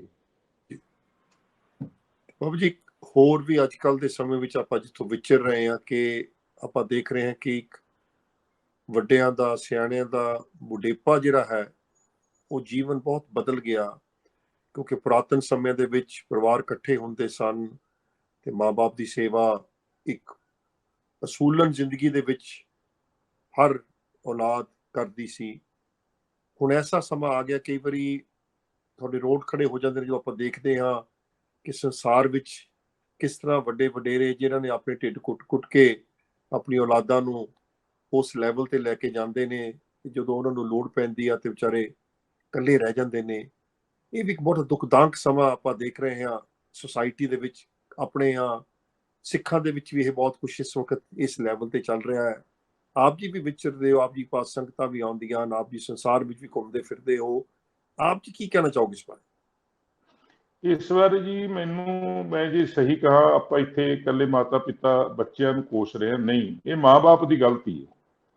ਦੇਖੋ ਤੁਸੀਂ, ਮੈਂ ਚੌਥੀ ਕਲਾਸ 'ਚ ਪੜ੍ਹਦਾ ਸੀ, ਮਾਤਾ ਮੇਰੀ ਪਰੌਠੇ ਲਾ ਰਹੀ ਹੈ ਤੇ ਮੇਰੀ ਮਾਤਾ ਜੀ ਮੈਨੂੰ ਕਹਿੰਦੇ ਇੱਕ ਪਰੌਠਾ ਤੈਨੂੰ ਵੱਧ ਦੇ ਦੂੰ, ਤੂੰ ਅੱਜ ਮੂਲ ਮੰਤਰ ਦਾ ਪਾਠ ਤੈਨੂੰ ਮੈਂ ਪੜ੍ਹਾਉਣੀ ਆ, ਤੂੰ ਪੜ੍ਹ। ਤੇ ਉਹਨਾਂ ਨੇ ਮੈਨੂੰ ਮੂਲ ਮੰਤਰ ਦਾ ਦੂਜੇ ਦਿਨ ਕਹਿੰਦੀ ਸੁਣਾ ਦੇ, ਮੈਂ ਪਰੌਠਾ ਤੈਨੂੰ ਇੱਕ ਹੋਰ ਵੱਧ ਦੇ ਦੂੰ। ਤਾਂ ਦੂਜੇ ਦਿਨ ਮੈਂ ਮੂਲ ਮੰਤਰ ਹੈਪੀ ਸੱਚ ਨਾਨਕ ਹੋਸੀ ਪੀ ਸੱਚ ਤੱਕ ਸੁਣਾਇਆ। ਫਿਰ ਉਹਨਾਂ ਨੂੰ ਮੈਨੂੰ ਪਹਿਲੀ ਪੌੜੀ ਦੇ ਦਿੱਤੀ, ਕਹਿੰਦੇ ਤੂੰ ਇਹ ਸੁਣਾ ਦੇ, ਤੈਨੂੰ ਮੈਂ ਕੱਪੜੇ ਵਧੀਆ ਸਮਾ ਕੇ ਦਊਂ। ਫਿਰ ਮੈਂ ਉਹ ਵੀ ਸੁਣਾਤਾ। ਜਦ ਦੀ ਚੌਥੀ ਕਲਾਸ ਪਾਸ ਕਰਦਿਆਂ ਮੇਰੀ ਮਾਤਾ ਜੀਆਂ ਨੇ ਮੈਨੂੰ ਜਪਜੀ ਸਾਹਿਬ ਕੰਠ ਕਰਾਤਾ, ਰੋਟੀਆਂ ਪਕਾਉਂਦੀ ਨੇ। ਤੇ ਉਹ ਸੰਸਕਾਰ ਬਣ ਗਿਆ ਜੀ। ਬਿਲਕੁਲ। ਉੱਥੋਂ ਮੈਂ ਪਰੇ ਨਿਕਲ ਨਾ ਸਕਿਆ। ਉਦੋਂ ਬਾਅਦ ਫਿਰ 5 ਗ੍ਰੰਥੀ ਸਾਡੇ ਪਈ ਹੁੰਦੀ, ਸਾਡੇ ਮਾਤਾ ਜੀ ਕਹਿੰਦੇ ਪੁੱਤ ਤੂੰ ਆਹ ਬਾਣੀ ਪੜ੍ਹ ਕੇ ਸੁਣਾ ਮੈਨੂੰ, ਮੈਂ ਤੈਨੂੰ ਨਾ ਫਿਰ ਵਧੀਆ, ਜਿਵੇਂ ਤੇਰਾ ਪਿਤਾ ਜੀ ਕੀਰਤਨ ਕਰਦੇ ਨੇ, ਮੈਂ ਤੈਨੂੰ ਹੁਣ ਕੀਰਤਨ ਕਰਨ ਲਾ ਦੂੰ। ਇਹ ਮੇਰੇ ਗੱਲ ਯਾਦ ਆ ਗਈ, ਬਾਬਾ ਅਤਰ ਸਿੰਘ ਮਹਾਰਾਜ ਦੀ ਮਾਤਾ ਜੀ ਸੀ ਮਾਤਾ ਭੋਲੀ ਕੌਰ, ਤੇ ਬਾਬਾ ਜੀ ਸ਼ੱਕਰ ਖਾਣ ਦੇ ਸ਼ੌਕੀਨ ਸੀ ਜੀ। ਤਾਂ ਜਦੋਂ ਸੰਤ ਮਹਾਰਾਜ ਇੱਕ ਦਿਨ ਸ਼ੱਕਰ ਦੀਆਂ 2 ਕੌਲੀਆਂ ਪਾਉਣ ਲੱਗੇ, ਮਾਤਾ ਨੇ ਖੋਲੀਆਂ, ਕਹਿੰਦੀ ਦੂਜੀ ਕੀ ਕਰਨੀ ਹੈ? ਕਹਿੰਦਾ ਮੈਂ ਜਦੋਂ ਹੁਣ ਡੰਗਰ ਚਾਰਨ ਜਾਊਂਗਾ ਤਾਂ ਮੈਂ ਜਿਹੜੇ ਉੱਥੇ ਵਾਹਿਗੁਰੂ ਵਾਹਿਗੁਰੂ ਕਹਾਉਣਾਗਾ, ਤਾਂ ਉਦੋਂ ਬਾਅਦ ਮੈਂ ਪ੍ਰਸ਼ਾਦ ਵੰਡਦਾ ਹੁੰਦਾ। ਮਾਤਾ ਜੀਆਂ ਨੇ ਦੋਨੇ ਕੌਲੀਆਂ ਖੋਲੀਆਂ, ਕਹਿੰਦੀ ਆ ਜਿੰਨੀਆਂ ਮੈਂ ਲੀਰ ਨੂੰ ਗੱਠਾਂ ਦਿੱਤੀਆਂ ਨੇ, ਇੱਕ ਲੀਰ ਨੂੰ ਗੱਠਾਂ ਦਿੱਤੀਆਂ ਅਣਗਿਣਤ, ਜਿੰਨੀਆਂ ਮੈਂ ਗੱਠਾਂ ਦਿੱਤੀਆਂ ਨੇ ਇੰਨੀ ਵਾਰ ਵਾਹਿਗੁਰੂ ਕਹਿੰਦੇ ਮੈਂ ਤੈਨੂੰ 3 ਕੌਲੀਆਂ ਸ਼ੱਕਰ ਦੀਆਂ ਦੇ ਦੂੰ। ਤੇ ਉਹ ਮਾਤਾ ਜੀਆਂ ਨੇ ਐਡਾ ਮਨ ਦੇ ਵਿੱਚ ਪ੍ਰਪੱਕ ਕਰਤਾ ਵਾਹਿਗੁਰੂ। ਤੁਸੀਂ ਐਂ ਲੈ ਲਓ ਵੀ ਲੱਖਾਂ ਪਾਠ ਸ੍ਰੀ ਹਜ਼ੂਰ ਸਾਹਿਬ, ਲੱਖਾਂ ਹੀ ਪਾਠ ਉਹਨਾਂ ਨੇ ਮੂਲ ਮੰਤਰ ਦੇ, ਗੁਰਮੰਤਰ ਦੇ, ਜਪਜੀ ਸਾਹਿਬ ਦੇ, ਇੰਨਾ ਸਿਮਰਨ ਉਹਨਾਂ ਨੇ ਕੀਤਾ। ਕਿੱਥੋਂ ਆਇਆ ਸੰਸਕਾਰ? ਮਾਂ ਕੋਲੋਂ। ਤੇ ਫਿਰ ਬਾਬਾ ਅਤਰ ਸਿੰਘ ਮਹਾਰਾਜ ਮਾਂ ਨੂੰ ਮਾੜਾ ਕਿਵੇਂ ਕਹਿ ਦੇਣਗੇ, ਤੇ ਮਾਂ ਬਾਬਾ ਅਤਰ ਸਿੰਘ ਨੂੰ ਮਾੜਾ ਕਿਵੇਂ ਕਹਿ ਦੂ? ਇੱਥੇ ਸਾਡੇ ਜਿਹੜੇ ਬਜ਼ੁਰਗ ਨੇ ਨਾ ਜੀ, ਇਹਨੇ ਇਹ ਪਦਾਰਥ ਦੇ ਪਿੱਛੇ ਲੱਗ ਗਏ। ਇਹ ਸਾਰਾ ਆਪਦੀ ਜ਼ਮੀਨ ਜਾਇਦਾਦ ਨੂੰ ਗਾਈ ਜਾਂਦੇ ਨੇ, ਪੈਸਾ ਘੁੱਟੀ ਜਾਂਦੇ ਨੇ। ਜੇ ਉਹੀ ਪੈਸਾ ਇਹਨਾਂ ਬੱਚਿਆਂ ਦੀ ਪੜ੍ਹਾਈ ਤੇ ਇਹਨਾਂ ਵਾਸਤੇ ਚੰਗੇ ਪਾਸੇ ਲਾ ਦਿੰਦੇ, ਮੈਨੂੰ ਨਹੀਂ ਲੱਗਦਾ ਵੀ ਇਹ ਤਕਲੀਫ ਹੁੰਦੀ। ਮੈਂ ਤੁਹਾਨੂੰ ਆਪਦੇ ਬਾਰੇ ਦੱਸਦਾ ਜੀ। ਹੁਣ ਮਤਲਬ ਜਿਹੜੇ ਮਾਂ-ਬਾਪ ਨੇ ਸਾਨੂੰ ਸੰਸਕਾਰ ਦਿੱਤੇ, ਉਹ ਮੈਂ ਬੱਚਿਆਂ ਨੂੰ ਦਿੱਤੇ। ਹੁਣ ਮੇਰਾ ਜਿਹੜਾ ਵੱਡਾ ਬੱਚਾ ਗਾ, ਉਹਨੇ PhD ਕੀਤੀ ਇਲੈਕਟ੍ਰੋਨ ਕਮਿਊਨੀਕੇਸ਼ਨ ਦੇ ਵਿੱਚ। ਤੇ ਉਹ ਉਦੋਂ ਛੋਟੀ ਗੁੱਡੀ ਨੇ ਵੀ PhD ਕੀਤੀ, ਉਦੋਂ ਛੋਟੀ ਗੁੱਡੀ ਹੋਰ ਆ, ਉਹਨੇ ਵੀ PhD ਕੀਤੀ। ਤਿੰਨੇ ਹੁਣ ਚੰਗੀਆਂ ਯੂਨੀਵਰਸਿਟੀਆਂ 'ਚ ਪ੍ਰੋਫੈਸਰ ਨੇ। ਤੇ ਜਿਹੜਾ ਮੇਰਾ ਚੌਥੀ ਸਾਈਡ ਤੇ ਬੱਚਾ ਮੇਰੇ ਮਗਰ ਹੁਣ ਕੀਰਤਨ ਕਰ ਰਿਹਾ, ਤੇ ਉਹ ਸਾਂਭ ਰਿਹਾ, ਉਹਨੇ ਹੁਣੇ M.Tech ਕੀਤੀ ਆ ਕੰਪਿਊਟਰ ਸਾਇੰਸ ਦੇ ਵਿੱਚ। ਤੇ ਮੈਂ ਇੱਕ ਦਿਨ ਵੀ ਨਹੀਂ ਸਮਝਾਏ ਜੀ, ਇੱਕ ਦਿਨ ਵੀ ਮੈਂ ਇਹ ਨਹੀਂ ਕਿਹਾ ਵੀ ਆਹ ਚੰਗਾ ਆਹ ਮਾੜਾ। ਮੈਂ ਇਹਨਾਂ ਦੀ ਜ਼ਿੰਦਗੀ 'ਚ ਇੰਟਰਫੀਅਰ ਨਹੀਂ ਕੀਤਾ ਜਮੇ। ਇਹਨਾਂ ਨੇ ਮੇਰਾ ਜੀਵਨ ਵੇਖ ਕੇ ਹੀ ਆਪਣੇ ਆਪ ਨੂੰ ਇੰਨਾ ਮੋੜ ਲਿਆ, ਸਾਰੇ ਸਿੱਖੀ 'ਚ ਰੰਗੇ ਹੋਏ ਨੇ। ਇਸ ਕਰਕੇ ਸਾਡੇ ਮਾਂ-ਬਾਪ ਵੀ ਮਾਡਲ ਨਹੀਂ ਬਣੇ, ਸਾਡੇ ਮਾਂ-ਬਾਪਾਂ ਤੋਂ ਵੀ ਕਿਤੇ ਗਲਤੀ ਹੋਈ ਹੈ। ਪਰ ਹਾਂ, ਮਾਂ-ਬਾਪ ਤਾਂ ਮਾਂ-ਬਾਪ ਹੀ ਹੁੰਦੇ ਨੇ। ਜਿਹੜੇ ਬੱਚੇ ਨੇ ਉਹਨਾਂ ਦਾ ਫਰਜ਼ ਬਣਦਾ ਵੀ ਜਿਨ੍ਹਾਂ ਨੇ ਤੁਹਾਨੂੰ ਪੈਦਾ ਕੀਤਾ ਉਹਨਾਂ ਦਾ ਸਤਿਕਾਰ ਕਰੋ, ਕਿਉਂਕਿ ਮੁੱਢਲੀ ਵਿੱਦਿਆ ਹੁੰਦੀ ਹੈ ਸਤਿਕਾਰ ਕਰਨਾ। ਮਾਂ-ਬਾਪ ਨੇ ਆਪ ਨਹੀਂ ਕੀਤਾ ਹੋਣਾ, ਉੱਥੇ ਧੱਕੇ ਬਣੇ। ਸਾਰੇ ਪਰਿਵਾਰਾਂ 'ਚ ਇਹ ਗੱਲ ਨਹੀਂ ਹੈਗੀ ਜੀ। ਤੇ ਬਾਬੂ ਜੀ, ਆਪ ਜੀ ਹੋਰ ਵੀ ਬਹੁਤ ਕਾਰਜ ਕਰ ਰਹੇ ਹੋ, ਜਿੰਨੇ ਕੁ ਵੀ ਆਪ ਜੀ ਦੀ ਸੰਸਥਾ ਕੋਸ਼ਿਸ਼ ਕਰ ਰਹੀ, ਭਲਾ ਮਨੁੱਖਤਾ ਦਾ ਭਲਾ, ਗਰੀਬਾਂ ਦਾ ਭਲਾ। ਥੋੜਾ ਜਿਹਾ ਉੱਤੇ ਵੀ ਸੰਗਤਾਂ ਨਾਲ ਸਾਂਝ ਪਾਓ। ਆਪ ਜੀ ਦੀ ਸੰਸਥਾ, ਆਪ ਜੀ ਕੀ ਹੋਰ ਕਾਰਜ ਕਰਦੇ ਹੋ? ਹਾਂਜੀ ਖੁਸ਼ਦਾਰ ਸਿੰਘ ਜੀ, ਅਸੀਂ ਇੱਕ ਬੇਸਹਾਰਾ ਭੰਗ ਅਪਾਹਜ ਸੇਵਾ ਸੁਸਾਇਟੀ ਮੈਂ ਰਜਿਸਟਰ ਕਰਵਾਈ ਸੀਗੀ 2002 ਦੇ ਵਿੱਚ। ਉਹਦੇ ਤਹਿਤ ਅਸੀਂ ਕੀ ਕਰ ਰਹੇ ਹਾਂ? ਸਭ ਤੋਂ ਪਹਿਲਾਂ ਤਾਂ ਅਸੀਂ ਗੁਰਬਾਣੀ ਦਾ ਪ੍ਰਸਾਦ ਦੇ ਰਹੇ ਹਾਂ। ਆਪ ਲੈ ਕੇ ਗੁਰੂ ਮਹਾਰਾਜ ਦੇ ਭਾਗ ਹਜ਼ਾਰਾਂ ਦੀ ਗਿਣਤੀ 'ਚ, ਤੇ ਉਹ ਅਰਥਾਂ ਸਮੇਤ ਸਾਡੇ ਕੋਲ ਸੈਂਚੀਆਂ ਨੇ। ਤਕਰੀਬਨ ਸੈਂਕੜੇ ਸਹਿਜ ਪਾਠ ਜਿਹੜੇ ਇਸ ਟਾਈਮ ਚੱਲ ਰਹੇ ਨੇ। ਹਰ ਘਰ ਨੂੰ ਅਸੀਂ ਕਹਿੰਦੇ ਆ ਵੀ ਜੇ ਸਾਡੇ ਕੋਲ ਆਏ ਹੋ, ਜੇ ਸੁੱਖ ਲੈਣਾ ਤਾਂ ਆਹ ਸੁੱਖ ਦਾ ਖਜ਼ਾਨਾ ਗੁਰਬਾਣੀ। ਜਿਵੇਂ ਮੈਨੂੰ ਗੁਰਬਾਣੀ ਇੱਥੇ ਤੱਕ ਲੈ ਕੇ ਆਈ ਹੈ, ਸੋਨੂੰ ਵੀ ਇੱਥੇ ਤੱਕ ਲੈ ਜੂ। ਤਾਂ ਹਰ ਘਰ ਵਿੱਚ ਸਹਿਜ ਪਾਠ ਨੇ ਅਰਥਾਂ ਸਮੇਤ ਜਿਹੜੇ ਉਹ ਚੱਲ ਰਹੇ ਨੇ ਜੀ। ਤੇ ਜਿਹੜੇ ਗਰੀਬ ਤੇ ਲੋੜਵੰਦ ਲੜਕੀਆਂ ਨੇ, ਸਾਲ ਦੇ ਵਿੱਚ ਮੇਰੇ ਬੱਚੇ ਜਿਹੜੇ ਕੰਮ ਤੇ ਲੱਗੇ ਨੇ, ਮੇਰੀ ਨੂੰਹ ਕੰਮ ਤੇ ਲੱਗੀ ਆ, ਅਸੀਂ ਇੱਕ ਮਤਲਬ ਜਿਹੜੀ ਉਹ ਤਨਖਾਹ ਕੱਢਦੇ ਹਾਂ ਸਾਲ 'ਚ 5-4 ਲੱਖ ਸਾਡਾ ਹੋ ਜਾਂਦਾ। ਕੁਛ ਸਾਡੀ ਸ਼੍ਰੀ ਰਾਮ ਸੇਵਾ ਸਮਿਤੀ ਸੁਸਾਇਟੀ ਬਣੀ ਹੈ ਸ਼ੇਰਪੁਰ, ਅਸੀਂ ਉਹ ਸਾਰੇ ਮਿਲ ਕੇ ਰੁਪਈਆ ਇਕੱਠਾ ਕਰਕੇ 20, 21, 22 ਜਿੰਨੀਆਂ ਵੀ ਲੜਕੀਆਂ ਸਾਨੂੰ ਮਿਲਦੀਆਂ ਨੇ ਗਰੀਬ ਤੇ ਲੋੜਵੰਦਾਂ ਦੀਆਂ, ਕਿਸੇ ਵੀ ਧਰਮ ਦੀਆਂ, ਅਸੀਂ ਉਹਨਾਂ ਦੀਆਂ ਸ਼ਾਦੀਆਂ ਕਰਦੇ ਹਾਂ। ਔਰ ਉਹਨਾਂ ਨੂੰ ਲੋੜਵੰਦ ਜਿਹੜਾ ਸਮਾਨ ਆ ਉਹ ਸਾਰਾ ਉਹਨਾਂ ਨੂੰ ਸਮਾਨ ਦਿੰਦੇ ਆ। ਇਹ ਪਰ ਸਾਰਾ ਕੁਝ ਕਰਾ ਪਰਮੇਸ਼ਰ ਹੀ ਰਿਹਾ ਜੀ। ਤੇ ਇਸੇ ਤਰ੍ਹਾਂ ਦਿਮਾਗੀ ਤੌਰ ਤੇ ਜਿਹੜੇ ਬੱਚੇ ਨੇ ਮਾਪਿਆਂ ਤੋਂ ਬਾਗੀ ਹੋਏ ਨੇ, ਉਹਨਾਂ ਨੂੰ ਆਪਣੇ ਸਥਾਨ ਤੇ ਰੱਖ ਕੇ ਉਹਨਾਂ ਨੂੰ ਮਤਲਬ ਨੈਤਿਕ ਵੈਲਿਊਜ਼, ਗੁੱਡ ਵੈਲਿਊਜ਼ ਦੱਸ ਕੇ, ਗੁਰਬਾਣੀ ਨਾਲ ਜੋੜ ਕੇ, ਗੁਰਬਾਣੀ ਦਾ ਸਿਮਰਨ ਦੱਸ ਕੇ, ਤਾਂ ਉਹਨਾਂ ਨੂੰ ਅਸੀਂ ਇਸ ਜ਼ਿੰਦਗੀ ਜਿਉਣ ਦਾ ਜਿਹੜਾ ਢੰਗ ਦੱਸ ਰਹੇ ਹਾਂ, ਇਹ ਕਰਵਾ ਗੁਰੂ ਨਾਨਕ ਪਾਤਸ਼ਾਹ ਹੀ ਰਹੇ ਨੇ। ਇੰਨੇ ਸਾਡੇ ਅਸੀਂ ਯੋਗਦਾਨ ਕਰ ਰਹੇ ਹਾਂ ਜੀ। ਬਹੁਤ ਵਡਮੁੱਲੀ ਗੱਲ ਆਪ ਜੀ ਨੇ ਦਰਸਾਈ ਕਿ ਦੇਖੋ, ਜੇ ਕੁਛ ਸ਼ੁਰੂ ਕਰਨਾ ਤੇ ਘਰ ਤੋਂ ਸ਼ੁਰੂ ਕਰੀਏ ਤੇ ਬੱਚੇ ਆਟੋਮੈਟਿਕਲੀ ਫੋਲੋ ਕਰਨਾ ਸ਼ੁਰੂ ਕਰ ਦਿੰਦੇ ਨੇ, ਤੁਹਾਨੂੰ ਕਹਿਣਾ ਨਹੀਂ ਪੈਂਦਾ। ਹਾਂਜੀ, ਆਪ ਜੀ ਜਿਸ ਤਰ੍ਹਾਂ ਕਰ ਰਹੇ ਹੋ, ਗੁਰੂ ਮਹਾਰਾਜ ਕਿਰਪਾ ਕਰਨ। ਆਪ ਜੀ ਦੀ ਇਸੇ ਤਰ੍ਹਾਂ ਬਹੁਤ ਘੱਟ ਨੇ ਅੱਜ ਕੱਲ੍ਹ ਦੇ ਮੌਕੇ ਦੇ ਵਿੱਚ ਆਪਾਂ ਦੇਖਦੇ ਕਿ ਪਰਿਵਾਰ ਸਾਰੇ ਇਸ ਪਾਸੇ ਨੂੰ ਇਸ ਤਰ੍ਹਾਂ ਜੁੜੇ ਹੋਏ ਹਨ। ਤੇ ਜਿਸ ਤਰ੍ਹਾਂ ਮਹਾਰਾਜ ਨੇ ਤਿੰਨੋਂ ਦਾਨ ਬੜੇ ਉੱਤਮ ਦੱਸੇ ਨੇ, ਕੰਨਿਆ ਦਾਨ, ਵਿਦਿਆ ਦਾਨ, ਅੱਖਾਂ ਦਾ ਦਾਨ, ਆਪ ਜੀ ਸਾਰੇ ਪਾਸੇ ਸੇਵਾ ਨਿਭਾ ਰਹੇ ਹੋ। ਬੜੀ ਮਹਾਰਾਜ ਦੀ ਕਿਰਪਾ ਹੈ, ਗੁਰੂ ਮਹਾਰਾਜ ਆਪ ਤੋਂ ਇਸੇ ਤਰ੍ਹਾਂ ਇਹ ਸੇਵਾ ਲੈਂਦੇ ਰਹਿਣ।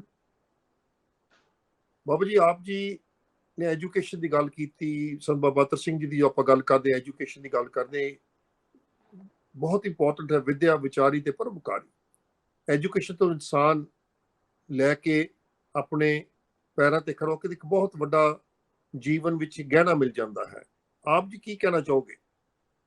ਹਾਂਜੀ, ਮੈਂ ਨਾ ਮਤਲਬ ਮੇਰੇ ਕੋਲ ਜਿਹੜੇ ਬੱਚੇ ਕਈ ਵਾਰ ਦੀਵਾਨ ਲਾਉਣ ਜਾਂਦੇ ਆ ਜੀ ਤਾਂ ਉੱਥੋਂ ਫਿਰ ਜਿਹੜੇ ਗਰੀਬ ਮਾਂ-ਬਾਪ ਨੇ ਉਹ ਫਿਰ ਮੈਨੂੰ ਕਹਿੰਦੇ ਨੇ, ਬਾਬਾ ਜੀ ਅਸੀਂ ਬੱਚੇ ਨੂੰ ਪੜ੍ਹਾ ਨਹੀਂ ਸਕਦੇ, ਜੇ ਤੁਸੀਂ ਲੈ ਜਾਓ ਕੋਲ। ਅਸੀਂ ਉਹਨਾਂ ਬੱਚਿਆਂ ਨੂੰ ਫਿਰ ਨਾਲ ਲੈ ਆਉਣੇ ਇੱਥੇ, ਅੱਛਾ ਜੀ। ਉਹਨਾਂ ਨੂੰ ਕੀਰਤਨ ਵਿਦਿਆ, ਗੁਰਬਾਣੀ ਵਿਦਿਆ, ਉਹਨਾਂ ਨੂੰ ਜਿਹੜੀ ਦੁਨਿਆਵੀ ਵਿਦਿਆ, ਜਿਵੇਂ ਮੈਂ ਹਰ ਬੱਚੇ ਨੂੰ +2 ਕਰਾ ਕੇ ਕਿਸੇ ਨੂੰ ਫੌਜ 'ਚ ਭਰਤੀ ਕਰਾ ਦੇਣਾ, ਕਿਸੇ ਨੂੰ ਚਲੋ ਸ਼੍ਰੋਮਣੀ ਕਮੇਟੀ ਆ ਉਹਨਾਂ 'ਚ ਮੁਲਾਜ਼ਮ ਲਵਾ ਦੇਣਾ, ਜਿਹੜੇ ਜੀ ਉੱਚੀ ਵਿਦਿਆ ਪੜ੍ਹਨੀ ਚਾਹੁੰਦੇ ਆ ਉਹਨਾਂ ਨੂੰ ਵੀ ਪੜ੍ਹਾਉਣੀ ਆ।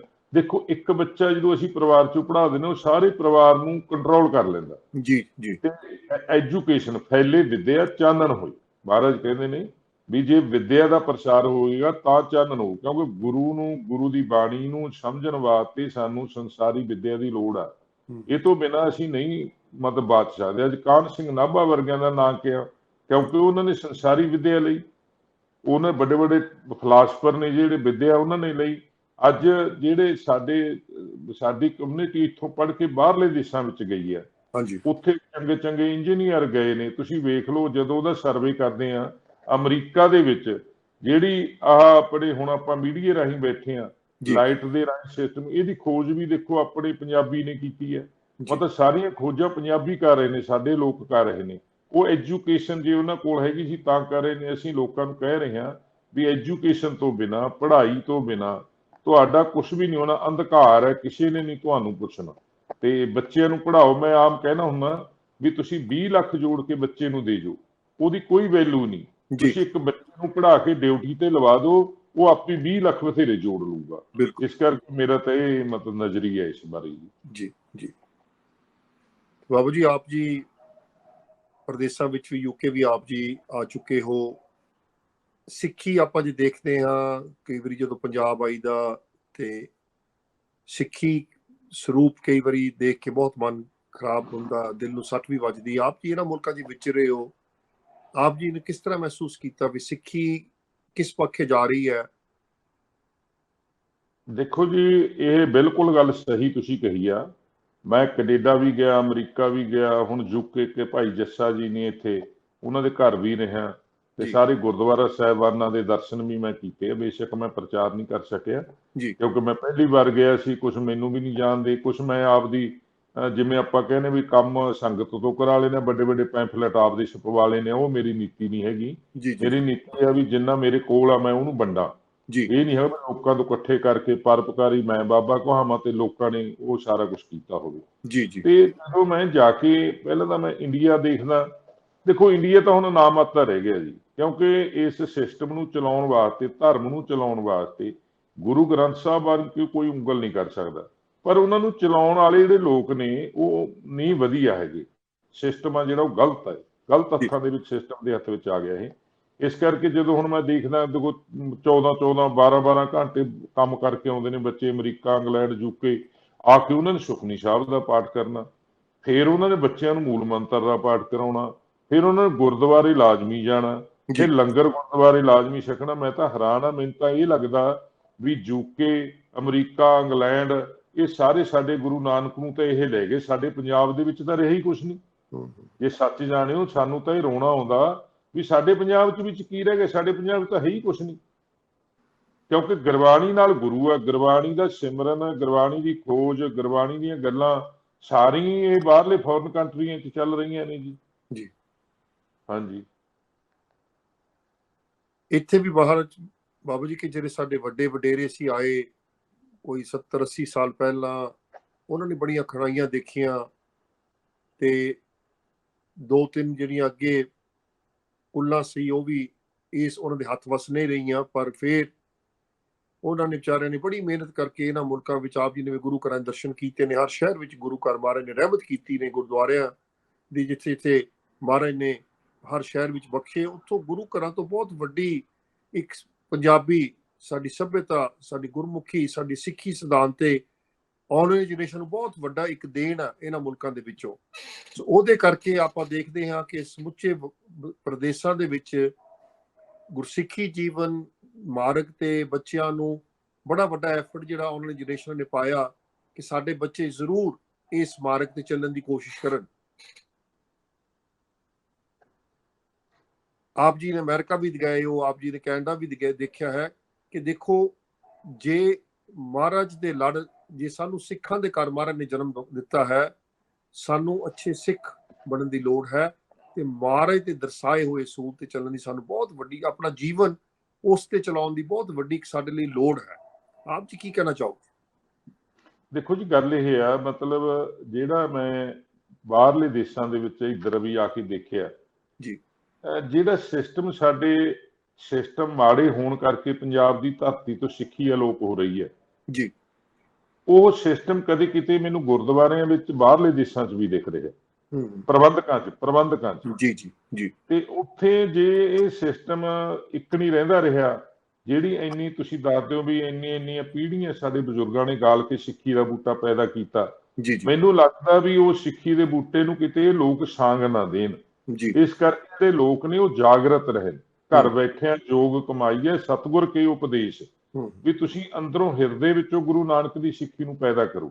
ਤੇ ਜੇ ਅਸੀਂ ਬਾਹਰ ਵੇਖਾਂਗੇ, ਬਾਹਰ ਤਾਂ ਫਿਰ ਬੜਾ ਕੁਛ ਆ, ਉੱਥੋਂ ਦਾ ਇਹ ਆਪਣਾ ਸਿਸਟਮ ਆ ਜਿਹੜਾ ਨਿਕਲਿਆ ਨਹੀਂ ਜਾਣਾ। ਤੇ ਇਹ ਜਿਵੇਂ ਹੁਣ ਸਾਡੇ ਜਿਹੜੇ ਬਾਬਾ ਅਤਰ ਸਿੰਘ ਮਹਾਰਾਜ ਮਸਤੂਆਣੇ ਵਾਲੇ ਮਹਾਂਪੁਰਸ਼ ਸੀ, ਉਹਨਾਂ ਨੇ ਦੇਖੋ ਪੰਜਾਬ 'ਚ ਤਾਂ ਕਹਿੰਦੇ ਸਿੱਖੀ ਬਹੁਤ ਆ, ਜਾਓ ਤੇਜਾ ਸਿੰਘ ਤੁਸੀਂ ਉੱਥੇ ਪੜ੍ਹਾਈ ਉੱਚੀ ਕਰੋ, ਨਾਲੇ ਸਿੱਖੀ ਦੇ ਥੰਮ ਗੱਡੋ। ਬਾਬਾ ਅਤਰ ਸਿੰਘ ਦੀ ਕਿੱਡੀ ਸੋਚ ਸੀ ਜੀ, ਤੇ ਵੀ ਐਜੂਕੇਸ਼ਨ ਦੁਨਿਆਵੀ ਲੈ ਕੇ ਉੱਥੇ ਬਾਬਾ ਤੇਜਾ ਸਿੰਘ ਜੀ ਨੂੰ ਕਿਹਾ, ਉੱਥੇ ਯੂਕੇ ਦੇ ਵਿੱਚ ਰਹਿ ਕੇ ਦੇਖ ਲਓ, ਫਿਰ ਉੱਥੇ ਕੇਸ ਵੀ ਲੜੇ ਨੇ। ਕੈਨੇਡਾ ਵਿੱਚ ਪਹਿਲਾ ਗੁਰਦੁਆਰਾ ਵੀ ਬਾਬਾ ਤੇਜਾ ਸਿੰਘ ਦੀ ਕਿਰਪਾ ਨਾਲ ਬਣਿਆ, ਉਹਦੇ ਮੈਂ ਦਰਸ਼ਨ ਕਰਕੇ ਆਇਆ, ਕਿਉਂਕਿ ਉੱਥੇ ਦੀਵਾਨ ਮੇਰੇ ਜ਼ਿਆਦਾ ਕੈਨੇਡਾ ਤੇ ਅਮਰੀਕਾ ਸਜਦੇ ਨੇ, ਯੂਕੇ ਦੇ ਵਿੱਚ ਤਾਂ ਮੈਂ ਸਜਾ ਨਹੀਂ ਸਕਿਆ ਕਿਉਂਕਿ ਜਥੇ ਤੋਂ ਬਿਨਾਂ ਫਿਰ ਗੱਲ ਨਹੀਂ ਬਣਦੀ। ਇਸ ਕਰਕੇ ਜਿਹੜੀ ਸਿੱਖੀ ਆ ਜਾਂਦੀ, ਜਿਹੜਾ ਸਿਸਟਮ ਆ ਨਾ, ਉਹ ਪਦਾਰਥਵਾਦ ਦੇ ਦੁਆਲੇ ਘੁੰਮ ਰਿਹਾ। ਹੁਣ ਤੁਸੀਂ ਯਕੀਨ ਮੰਨੋਗੇ, ਮਤਲਬ ਮੈਂ ਆਪਦੇ ਜੀਵਨ 'ਚ ਦੱਸਦਾ, ਮੈਂ ਇੱਕ ਨਗਰ ਕੀਰਤਨ ਜਾਗਰਤੀ ਤੌਰ ਤੇ ਕੱਢਿਆ। ਅੱਛਾ ਜੀ। ਇਹ 2004 ਦੀ ਗੱਲ ਆ। ਅੱਛਾ। ਤਾਂ ਨਗਰ ਕੀਰਤਨ ਬਹੁਤ ਸੋਹਣਾ, ਸੰਗਤਾਂ ਨੇ ਪਿਆਰ ਦਿੱਤਾ, ਬੜਾ ਵਧੀਆ ਹੋਇਆ। ਪਰ ਮੇਰੇ ਮਨ ਦੇ ਵਿੱਚ ਪਤਾ ਨਹੀਂ ਕਿਉਂ ਆਈ ਗਿਆ ਵੀ ਯਾਰ ਮੈਂ ਲੋਕਾਂ ਨੂੰ ਤਾਂ ਕੋਈ ਸੁਨੇਹਾ ਦੇ ਨਹੀਂ ਸਕਿਆ। ਟਰਾਲੀਆਂ 'ਚ ਬਹਿ ਗਈਆਂ, ਗੇੜੇ ਤੇ ਗੇੜਾ, ਜਕਾਰਾ ਤੇ ਜਕਾਰਾ ਲਾ ਕੇ ਘਰਾਂ 'ਚ ਆ ਗਏ। ਪਰ ਉੱਥੋਂ ਜਦੋਂ ਪ੍ਰਬੰਧਕ ਆਲੇ ਦੁਆਲੇ ਜਿਹੜੇ ਮੇਰੇ ਨਾਲ ਖੜੇ ਨੇ, ਉਹ ਮੈਨੂੰ ਕਹਿੰਦੇ ਬਾਬਾ ਜੀ ਮਾਇਆ ਗਿਣੀਏ। ਮੈਂ ਕਿਹਾ ਮਾਇਆ ਕਿੰਨੀ ਧਿਆਨ ਆ ਗਿਆ ਤੁਹਾਡਾ? ਫਿਰ ਕਹਿੰਦੇ ਜੀ ਕਿੰਨੇ ਬਚ ਗਏ। ਜਦੋਂ ਉਹਨਾਂ ਨੇ ਕਿਹਾ ਵੀ ਕਿੰਨੇ ਬਚ ਗਏ, ਸੱਚ ਮੰਨਿਓ ਉਦੋਂ ਬਾਅਦ ਮੈਂ ਨਗਰ ਕੀਰਤਨ ਨਹੀਂ ਕੱਢਿਆ ਕੋਈ। ਕਿਉਂ? ਕਿਉਂਕਿ ਜਿਹੜੀ ਸਵੀਲ ਲਾਉਣੀ ਆ ਉਹ ਚੋਂ ਵੀ ਕਿੰਨੇ ਬਚ ਗਏ, ਜੇ ਕੋਈ ਨਗਰ ਕੀਰਤਨ ਕਰਾ ਤਾਂ ਉਹ ਚੋਂ ਕਿੰਨੇ ਬਚ ਗਏ, ਜੇ ਕੋਈ ਗੁਰਦੁਆਰਿਆਂ ਦੇ ਵਿੱਚ ਕਿਸੇ ਰਾਗੀ ਨੂੰ ਜਾਂ ਮੇਰੇ ਵਰਗੇ ਨੂੰ ਬੁਲਾ ਲਿਆ ਕਿੰਨੇ ਬਚ ਗਏ। ਜਾਂਦੀ ਪਦਾਰਥ ਭਾਰੂ ਹੋ ਰਿਹਾ, ਨਾਮ ਅਲੋਪ ਹੋ ਰਿਹਾ, ਗੁਰੂ ਦੀ ਸਿੱਖੀ, ਗੁਰੂ ਦਾ ਸ਼ਬਦ ਅਲੋਪ ਹੋ ਰਿਹਾ। ਇਹ ਬਹੁਤ ਚਿੰਤਾ ਤੁਰ ਜਿਹੜਾ ਮੈਂ ਤੁਹਾਨੂੰ ਬੇਨਤੀ ਕਰ ਰਿਹਾ ਵੀ ਇਹ ਬਹੁਤ ਵੱਡਾ ਸਵਾਲ ਆ ਸਿੱਖੀ ਦੇ ਵਿੱਚ, ਜਿਹੜਾ ਪਦਾਰਥ ਭਾਰੂ ਹੋ ਰਿਹਾ। ਜਦੋਂ ਗੁਰੂ ਨਾਨਕ ਨੇ ਕਿਹਾ ਸੀ ਨਾਨਕ ਦੁਖੀ ਹੈ ਸਭ ਸੰਸਾਰ, ਸੋ ਸੁਖੀ ਹੈ ਜਿਸ ਨਾਮ ਆਧਾਰ, ਨਾਮ ਨੂੰ ਅਸੀਂ ਲੁਕੋ ਰਿਹਾ। ਕੇਂਦਰ ਦੇ ਵਿੱਚ ਪਦਾਰਥ ਖੜ ਗਿਆ ਜੀ, ਕੇਂਦਰ 'ਚ ਪਦਾਰਥ ਖੜ ਗਿਆ। ਆਲੇ ਦੁਆਲੇ ਕੇਂਦਰ 'ਚੋਂ ਚੱਕ ਕੇ ਸਾਡੇ ਅੱਜ ਦੇ ਸਾਰੇ ਸਿਸਟਮ ਨੇ ਬਾਹਰ ਮਤਲਬ ਕੱਢ ਦਿੱਤਾ ਨਾਮ ਨੂੰ। ਜੇ ਨਾਮ ਕੇਂਦਰ 'ਚ ਨਾ ਰਿਹਾ ਤਾਂ ਸਾਡੀ ਸਿੱਖੀ ਅਲੋਪ ਹੋ ਜਾਣੀ ਹੈ। ਵੈਸੇ ਹੋਣੀ ਤਾਂ ਹੈ ਨਹੀਂ, ਗੁਰੂ ਨਾਨਕ ਦੇ ਥੰਮ ਐਸੇ ਡੂੰਘੇ ਗੱਡੇ ਹੋਏ ਨੇ, ਪਰ ਫਿਰ ਵੀ ਸਾਨੂੰ ਖਤਰਾ ਜ਼ਰੂਰ ਹੈ ਇਸ ਚੀਜ਼ ਦਾ। ਬਾਬੂ ਜੀ, ਜਿਸ ਤਰ੍ਹਾਂ ਆਪਾਂ ਜ਼ਿਕਰ ਕਰ ਰਹੇ ਸੀ ਕਿ ਦੇਖੋ ਗੁਰੂ ਮਹਾਰਾਜ ਨੇ 20 ਰੁਪਏ ਦੇ ਲੰਗਰਾਂ ਦੇ ਨਾਲ ਕਿੱਡੀ ਰਹਿਮਤ ਕੀਤੀ ਆ। ਅੱਜ ਸਮੁੱਚਾ ਸੰਸਾਰ ਸਿੱਖਾਂ ਦੀ ਇਹ ਜੋ ਸੇਵਾ, ਇਸ ਬੜੇ ਔਖੇ ਸਮੇਂ ਤੇ ਸਮੁੱਚਾ ਸੰਸਾਰ ਜਿਸ ਵਿੱਚੋਂ ਗੁਜ਼ਰ ਰਿਹਾ ਹੈ, ਬਹੁਤ ਲੋਕਾਂ ਨੂੰ ਇੱਕ ਟਾਈਮ ਦਾ ਪ੍ਰਸ਼ਾਦਾ ਵੀ ਨਹੀਂ ਮਿਲਦਾ। ਉਹਦੇ 'ਚ ਗੁਰੂ ਮਹਾਰਾਜ ਨੇ ਕਿੱਡੀ ਕਿਰਪਾ ਕੀਤੀ ਤੇ ਸਮੁੱਚਾ ਸੰਸਾਰ ਇਸ ਚੀਜ਼ ਨੂੰ ਰੀਅਲਾਈਜ਼ ਕਰ ਰਿਹਾ ਹੈ ਕਿ ਸਿੱਖ ਕਿਸ ਤਰ੍ਹਾਂ ਕਰਦੇ ਨੇ, ਕਿੱਡੀ ਵੱਡੀ ਇਹਨਾਂ ਤੇ ਗੁਰੂ ਦੀ ਮਹਾਰਾਜ ਦੀ ਕਿਰਪਾ ਹੈ। ਆਪ ਜੀ ਵੀ ਇਸ ਬਾਰੇ ਥੋੜੀ ਜਿਹੀ ਆਪਣੀ ਸਾਂਝ ਪਾਓ। ਹਾਂਜੀ, ਬੇਨਤੀ ਇਹ ਹੈ ਵੀ ਮਤਲਬ ਆਪਾਂ ਦੇਖੋ ਰੋਜ਼ਾਨਾ ਅਰਦਾਸ ਕਰਦੇ ਹਾਂ ਜੀ। ਪਹਿਲੇ ਤਾਂ ਗੁਰਬਾਣੀ 'ਚ ਜੋ ਕਿਹਾ ਆ ਉਹ ਪ੍ਰੈਕਟੀਕਲ ਆ, ਉਹ ਇਹ ਨਹੀਂ ਵੀ ਕਿਹਾ ਹੀ ਹੋਇਆ, ਪ੍ਰੈਕਟੀਕਲ ਆ। ਬਿਲਕੁਲ ਤੇ ਆਪਾਂ ਕਿਹਾ ਜਾਂਦਾ ਵੀ ਨਾਨਕ ਨਾਮ ਚੜ੍ਹਦੀ ਕਲਾ, ਤੇਰੇ ਭਾਣੇ ਸਰਬੱਤ ਦਾ ਭਲਾ। ਅੱਜ ਦੁਨੀਆ ਨੂੰ ਪਤਾ ਲੱਗ ਗਿਆ, ਵਿਸ਼ਵ ਨੂੰ ਪਤਾ ਲੱਗ ਗਿਆ ਵੀ ਨਾਮ ਜਪਣ ਵਾਲੇ ਦੀ ਸਦਾ ਚੜ੍ਹਦੀ ਕਲਾ ਰਹਿਣੀ ਆ, ਤੇ ਉਹ ਸਰਬੱਤ ਦੇ ਭਲੇ ਦੀ ਅਰਦਾਸ ਕਰਦਾ। ਅੱਜ ਕੋਈ ਨਹੀਂ ਦੇਖ ਰਿਹਾ ਵੀ ਇਹ ਚੈਨੀ ਹੈ, ਇਹ ਬੋਧੀ ਹੈ, ਇਹ ਜੈਨੀ ਹੈ, ਇਹ ਮਰਾਸੀ ਹੈ, ਇਹ ਝਾਉਰ ਹੈ, ਇਹ ਨਾਈ ਹੈ, ਇਹ ਗੋਰੇ ਨੇ, ਇਹ ਕੋਈ ਵੀ ਕੁਝ ਨਹੀਂ ਦੇਖ ਰਹੇ। ਉਹ ਕੇਵਲ ਤੇ ਕੇਵਲ ਗੁਰੂ ਨਾਨਕ ਦਾ ਮਿਸ਼ਨ ਲੈ ਕੇ ਹੁਣ ਯੂਪੀ ਦੀਆਂ ਸੰਗਤਾਂ ਨੇ, ਉਧਰੋਂ ਅਮਰੀਕਾ ਦੀਆਂ ਸੰਗਤਾਂ ਨੇ, ਕੈਨੇਡਾ ਦੀਆਂ ਸੰਗਤਾਂ ਨੇ, ਸਾਰੇ ਵਿਸ਼ਵ ਨੇ ਗੁਰੂ ਨਾਨਕ ਦਾ ਮਿਸ਼ਨ ਲੈ ਕੇ, ਜਿਨ੍ਹਾਂ ਦੇ ਮੂੰਹ 'ਚ ਪ੍ਰਸਾਦਾ ਨਹੀਂ ਕਿਸੇ ਨੇ ਪਾਇਆ, ਉਹ ਗੁਰੂ ਨਾਨਕ ਆਪ ਸਿੱਖਾਂ ਰਾਹੀਂ ਜਾ ਕੇ ਹਰੇਕ ਦੇ ਮੂੰਹ 'ਚ ਉਹਨਾਂ ਨੇ ਪ੍ਰਸਾਦਾ ਪਾਇਆ। ਇਹ ਬਹੁਤ ਵੱਡਾ ਇੱਕ ਸੁਨੇਹਾ ਗਿਆ ਜੀ। ਔਰ ਇਹ ਵੀ ਕਿਹਾ ਗਿਆ ਅਮਰੀਕਾ ਦੇ ਰਾਸ਼ਟਰਪਤੀ ਵੱਲੋਂ ਵੀ ਜੇ ਤੁਸੀਂ ਦੇਸ਼ਾਂ ਦੇ ਵਿੱਚ ਕੋਈ ਚੰਗੀ ਚੀਜ਼ ਚਾਹੁੰਦੇ ਹੋ ਤਾਂ ਹਰ ਦੇਸ਼ ਵਿੱਚ ਇੱਕ ਗੁਰਦੁਆਰਾ ਤੇ ਸਿੱਖ ਹੋਣੇ ਬਹੁਤ ਜ਼ਰੂਰੀ ਨੇ, ਤਾਂ ਆਪਣੇ ਮੁਲਕਾਂ ਦਾ ਭਲਾ ਹੋ ਸਕਦਾ। ਇਹ ਬਹੁਤ ਵੱਡਾ ਗਿਫਟ ਮਿਲਿਆ ਸਾਨੂੰ ਇਹਦੇ ਵਿੱਚ। ਜੀ ਜੀ ਬਾਬਾ ਜੀ, ਆਪਣਾ ਸਮਾਂ ਵੀ ਲਾਗੇ ਹੋ ਚੱਲਿਆ ਹੈ। ਅੰਤ ਵਿੱਚ ਆਪ ਜੀ ਕੀ ਕਹਿਣਾ ਚਾਹੋਗੇ, ਕਿਉਂਕਿ ਆਪ ਜੀ ਜਿੱਥੇ ਗੁਰੂ ਮਹਾਰਾਜ ਨੇ ਕਿਰਪਾ ਕੀਤੀ ਹੈ, ਮਹਾਰਾਜ ਦਾ ਸੇਵਾ ਹਰ ਐਂਗਲ ਤੋਂ ਆਪ ਜੀ ਕਰ ਰਹੇ ਹੋ, ਵਡਭਾਗੇ ਹੋ ਬਹੁਤ। ਮੈਂ ਤਾਂ ਇਹ ਕਹਾਂਗਾ ਕਿ ਜਿਨ੍ਹਾਂ ਤੇ ਗੁਰੂ ਮਹਾਰਾਜ ਦੇ ਸਮੇਂ ਤੋਂ ਪਰਿਵਾਰਾਂ ਵਿੱਚ ਉਹ ਸੇਵਾ ਭਾਵਨਾ ਕੀਰਤਨ ਦੀ ਦਾਤ ਮਹਾਰਾਜ ਨੇ ਜਿਹਨਾਂ ਨੂੰ ਬਖਸ਼ੀ ਹੈ, ਆਪ ਜੀ ਕੀ ਕਹਿਣਾ ਚਾਹੋਗੇ? ਫਿਰ ਆਪਾਂ ਸਮਾਪਤੀ ਵੱਲ ਜਾਣਾ ਹੈ ਜੀ। ਹਾਂਜੀ, ਮੈਂ ਸਭ ਤੋਂ ਪਹਿਲਾਂ ਤਾਂ ਸੰਗਤ ਟੀਵੀ ਦੇ ਸਾਰੇ ਕਰਮਚਾਰੀਆਂ ਦਾ, ਆਪ ਜੀਆਂ ਦਾ ਇਹ ਦਿਲ ਦੀਆਂ ਗਹਿਰਾਈਆਂ 'ਚੋਂ ਧੰਨਵਾਦ ਕਰਦਾ ਹੋਇਆ ਇਹ ਮਤਲਬ ਬੇਨਤੀ ਕਰਦਾ ਕਿ ਤੁਸਾਂ ਨੇ ਮੈਨੂੰ ਇੰਨੇ ਯੋਗ ਸਮਝਿਆ ਔਰ ਮੈਨੂੰ ਇਸ ਇੰਟਰਵਿਊ ਦੇ ਯੋਗ ਸਮਝਿਆ, ਕਿਉਂਕਿ ਇਹ ਕਿਰਪਾ ਤੁਹਾਡੇ ਤੇ ਵੀ, ਦਾਸਰਿਆਂ ਤੇ ਵੀ, ਇਹ ਗੁਰੂ ਨਾਨਕ ਦੀ ਕੋਈ ਕਿਰਪਾ ਵਰਸ ਰਹੀ ਹੈ। ਮੈਂ ਤਾਂ ਇੱਕੋ ਹੀ ਬੇਨਤੀ ਕਰੂੰ ਕਿ ਤੁਸੀਂ ਪ੍ਰਚਾਰ ਕਰਨ ਦੀ ਬਜਾਏ ਤੁਸੀਂ ਕੀ ਕਰ ਰਹੇ ਹੋ, ਸਟਾਰਟਿੰਗ ਇਹ ਲਓ ਵੀ ਜੋ ਤੁਸੀਂ ਕੀ ਕਰ ਰਹੇ ਹੋ। ਪ੍ਰਚਾਰਕਾਂ ਨੂੰ ਸਾਰਿਆਂ ਨੂੰ ਬੇਨਤੀ ਹੈ, ਲੈ ਜੇ ਸਾਰੇ ਦੁਨੀਆ ਦੇ ਪ੍ਰਚਾਰਕ ਅਸੀਂ ਇਕੱਠੇ ਹੋ ਜਾਈਏ, ਜਿੰਨਾ ਸਾਨੂੰ ਸੰਗਤ ਪਿਆਰ ਦਿੰਦੀ ਆ, ਜੇ ਅਸੀਂ 5% ਕੱਢ ਕੇ ਇਸ ਮਤਲਬ ਪੰਜਾਬ ਦੀ ਧਰਤੀ ਤੇ ਨਸ਼ਿਆਂ ਦੇ ਪ੍ਰਤੀ ਜਾਂ ਮਤਲਬ ਲੋਕਾਂ ਦੀਆਂ ਸਿਹਤ ਸੇਵਾਵਾਂ ਪ੍ਰਤੀ ਇੱਕ ਨਿਸ਼ਕਾਮ ਕੇਂਦਰ ਖੋਲ ਦਈਏ, ਕਿਸੇ ਸਰਕਾਰ ਤੋਂ, ਕਿਸੇ ਲੋਕਾਂ ਤੋਂ ਕੋਈ ਲੋੜ ਨਹੀਂ ਰਹਿੰਦੀ। ਨਾਲ ਤਾਂ ਗੁਰੂ ਨਾਨਕ ਦਾ ਮਿਸ਼ਨ ਸਾਡੇ ਤੇ ਕਿਰਪਾ ਹੋਊਗੀ, ਨਾਲੇ ਇਹ ਕਿਰਪਾ ਥਾਂ ਥਾਂ ਵਰਤੂਗੀ। ਮੇਰੀ ਤਾਂ ਇਹੀ ਬੇਨਤੀ ਆ, ਪਹਿਲਾਂ ਆਪ ਦਾਨ ਕਰਨਾ ਸਿੱਖੋ, ਆਪ ਪਰਉਪਕਾਰ ਕਰਨਾ ਸਿੱਖੋ, ਫੇਰ ਜਾ ਕੇ ਕਿਤੇ ਗੁਰੂ ਨਾਨਕ ਦੀ ਸਿੱਖੀ ਟਿਕ ਸਕਦੀ ਹੈ। ਇਹ ਤੋਂ ਬਿਨਾਂ ਮਨੁੱਖ ਕਾਸੀ ਜੋਗਾ ਨਹੀਂ। ਜੇ ਅੱਜ ਦਾਸ ਬੋਲ ਰਿਹਾ, ਇਹ ਗੁਰੂ ਨਾਨਕ ਪਾਤਸ਼ਾਹ ਦੇ ਬਾਣੀ ਔਰ ਬਾਣੀ ਕਰਕੇ ਹੀ ਬੋਲ ਰਿਹਾ। ਨਹੀਂ ਮੇਰੇ ਵਰਗੇ ਨਚੀਜ਼ ਨੂੰ ਕਿਹਨੇ ਪੁੱਛਣਾ ਸੀ, ਮੈਂ ਹਾਂ ਵੀ ਕੀ ਹਾਂ। ਇਹ ਸਾਰਾ ਗੁਰੂ ਨਾਨਕ ਦੀ ਦੇਣ ਆ। ਇੰਨੀਆਂ ਕਿ ਮੈਂ ਸੰਗਤਾਂ ਨਾਲ ਸਾਂਝ ਪਾਉਂਦਾ ਹੋਇਆ ਮੈਂ ਸਮੁੱਚੇ ਸਾਰੀਆਂ ਸੰਗਤਾਂ ਦਾ ਧੰਨਵਾਦ ਕਰਦਾ। ਮੈਨੂੰ ਪੂਰਨ ਉਮੀਦ ਆ ਜੇ ਮੇਰੇ ਜੀਵਨ 'ਚੋਂ ਤੁਹਾਨੂੰ ਕੋਈ ਚੰਗੀ ਗੱਲ ਲੱਗੀ ਤਾਂ ਗੁਰੂ ਨਾਨਕ ਦੀ ਸਮਝ ਕੇ ਗ੍ਰਹਿਣ ਕਰ ਲਿਓ। ਜੇ ਮਾੜੀ ਲੱਗੀ, ਮੈਂ ਨਚੀਜ਼ ਹਾਂ, ਮੈਂ ਵਿਗੜਿਆ ਹੋਇਆ ਹਾਂ, ਮੈਨੂੰ ਅਕਲ ਨਹੀਂ ਹੈਗੀ, ਮੈਂ ਇੱਕ ਛੋਟਾ ਇਨਸਾਨ ਹਾਂ, ਤਾਂ ਮੈਨੂੰ ਮਾਫ ਕਰਨ ਵੇਲੇ ਗੁਰੂ ਅੱਗੇ ਅਰਦਾਸ ਕਰ ਦਿਓ, ਸੱਚੇ ਪਾਤਸ਼ਾਹ ਇਸ ਗੁਰਸਿੱਖ ਤੇ ਮੇਰਾ ਭਰਿਆ ਹੱਥ ਰੱਖ ਕੇ ਇਹਨੂੰ ਸਮੱਤ ਬਖਸ਼ੋ, ਬਲ ਬਖਸ਼ੋ, ਬੁੱਧੀ ਬਖਸ਼ੋ, ਤਾਂ ਕਿ ਸਿੱਖ ਕੌਮ ਦੀ ਸੇਵਾ ਕਰਦੇ ਰਹੀਏ ਜੀ। ਬਾਬਾ ਸੁਖਵਿੰਦਰ ਸਿੰਘ ਜੀ, ਦਿਲ ਤਾਂ ਨਹੀਂ ਕਰਦਾ ਕਿ ਆਪਾਂ ਗੱਲਬਾਤ ਦਾ ਸਿਲਸਿਲਾ ਬੰਦ ਕਰੀਏ, ਪਰ ਸਮੇਂ ਨੂੰ ਦੇਖਦੇ ਹੋਏ ਆਪਾਂ ਨੂੰ ਸਮਾਪਤੀ ਵੱਲ ਜਾਣਾ ਹੈ। ਆਪ ਜੀ ਦਾ ਦਿਲ ਦੀਆਂ ਗਹਿਰਾਈਆਂ ਦੇ ਵਿੱਚੋਂ ਬਹੁਤ ਬਹੁਤ ਧੰਨਵਾਦ। ਸੰਗਤ ਟੈਲੀਵਿਜ਼ਨ ਇਸੇ ਕਰਕੇ ਮੀਡੀਆ ਚਾਲੂ ਕੀਤਾ ਗਿਆ ਸੀ ਕਿ ਮਹਾਰਾਜ ਦੀ ਗੱਲ, ਧਰਮ ਦੀ ਗੱਲ, ਨਾਮ ਦੀ ਗੱਲ, ਸਿੱਖੀ ਦੀ ਗੱਲ ਇਸ ਮੀਡੀਆ ਰਾਹੀਂ ਸਮੁੱਚੇ ਸੰਸਾਰ ਵਿੱਚ ਪਹੁੰਚਾਉਣ ਦਾ ਉਪਰਾਲਾ ਕੀਤਾ ਜਾਂਦਾ ਹੈ। ਗੁਰੂ ਮਹਾਰਾਜ ਆਪਣੇ ਸਾਰਿਆਂ ਤੇ ਕਿਰਪਾ ਕਰਨ, ਰਹਿਮਤ ਕਰਨ, ਬਖਸ਼ਿਸ਼ ਕਰਨ। ਆਪਾਂ ਨੂੰ ਜਿਸ ਮਾਰਗ ਤੇ, ਜਿਸ ਮਾਲਕ ਨੇ ਆਪਾਂ ਨੂੰ ਸੇਵਾ ਤੇ ਲਾਇਆ ਹੈ, ਆਪਾਂ ਤਨ ਮਨ ਧਨ ਨਾਲ ਆਪਣੀ ਸੇਵਾ ਕਰਕੇ ਗੁਰੂ ਮਹਾਰਾਜ ਦੀਆਂ ਖੁਸ਼ੀਆਂ ਲਈਏ ਤੇ ਗੁਰੂ ਮਹਾਰਾਜ ਸਾਡੇ ਸਾਰਿਆਂ ਤੇ ਰਹਿਮਤ ਕਰਨ। ਜਿਸ ਵੀ ਡਿਊਟੀ ਮਾਲਕ ਨੇ ਜਿਹਨਾਂ ਨੂੰ ਬਖਸ਼ੀ ਹੈ, ਉਹ ਡਿਊਟੀ ਤੇ ਮਹਾਰਾਜ ਆਪਣਾ ਮੇਰਾ ਪਰ ਹੱਥ ਰੱਖ ਕੇ ਉਹ ਸੇਵਾ ਲੈਂਦੇ ਰਹਿਣ ਤੇ ਵੱਧ ਚੜ ਕੇ ਹੋਰ ਇਹ ਸੇਵਾ ਕਰਦੇ ਰਹਿਣ। ਆਓ ਆਪਾਂ ਲਈਏ ਜੀ ਆਗਿਆ। ਵਾਹਿਗੁਰੂ ਜੀ ਕਾ ਖਾਲਸਾ, ਵਾਹਿਗੁਰੂ ਜੀ ਕੀ ਫਤਿਹ।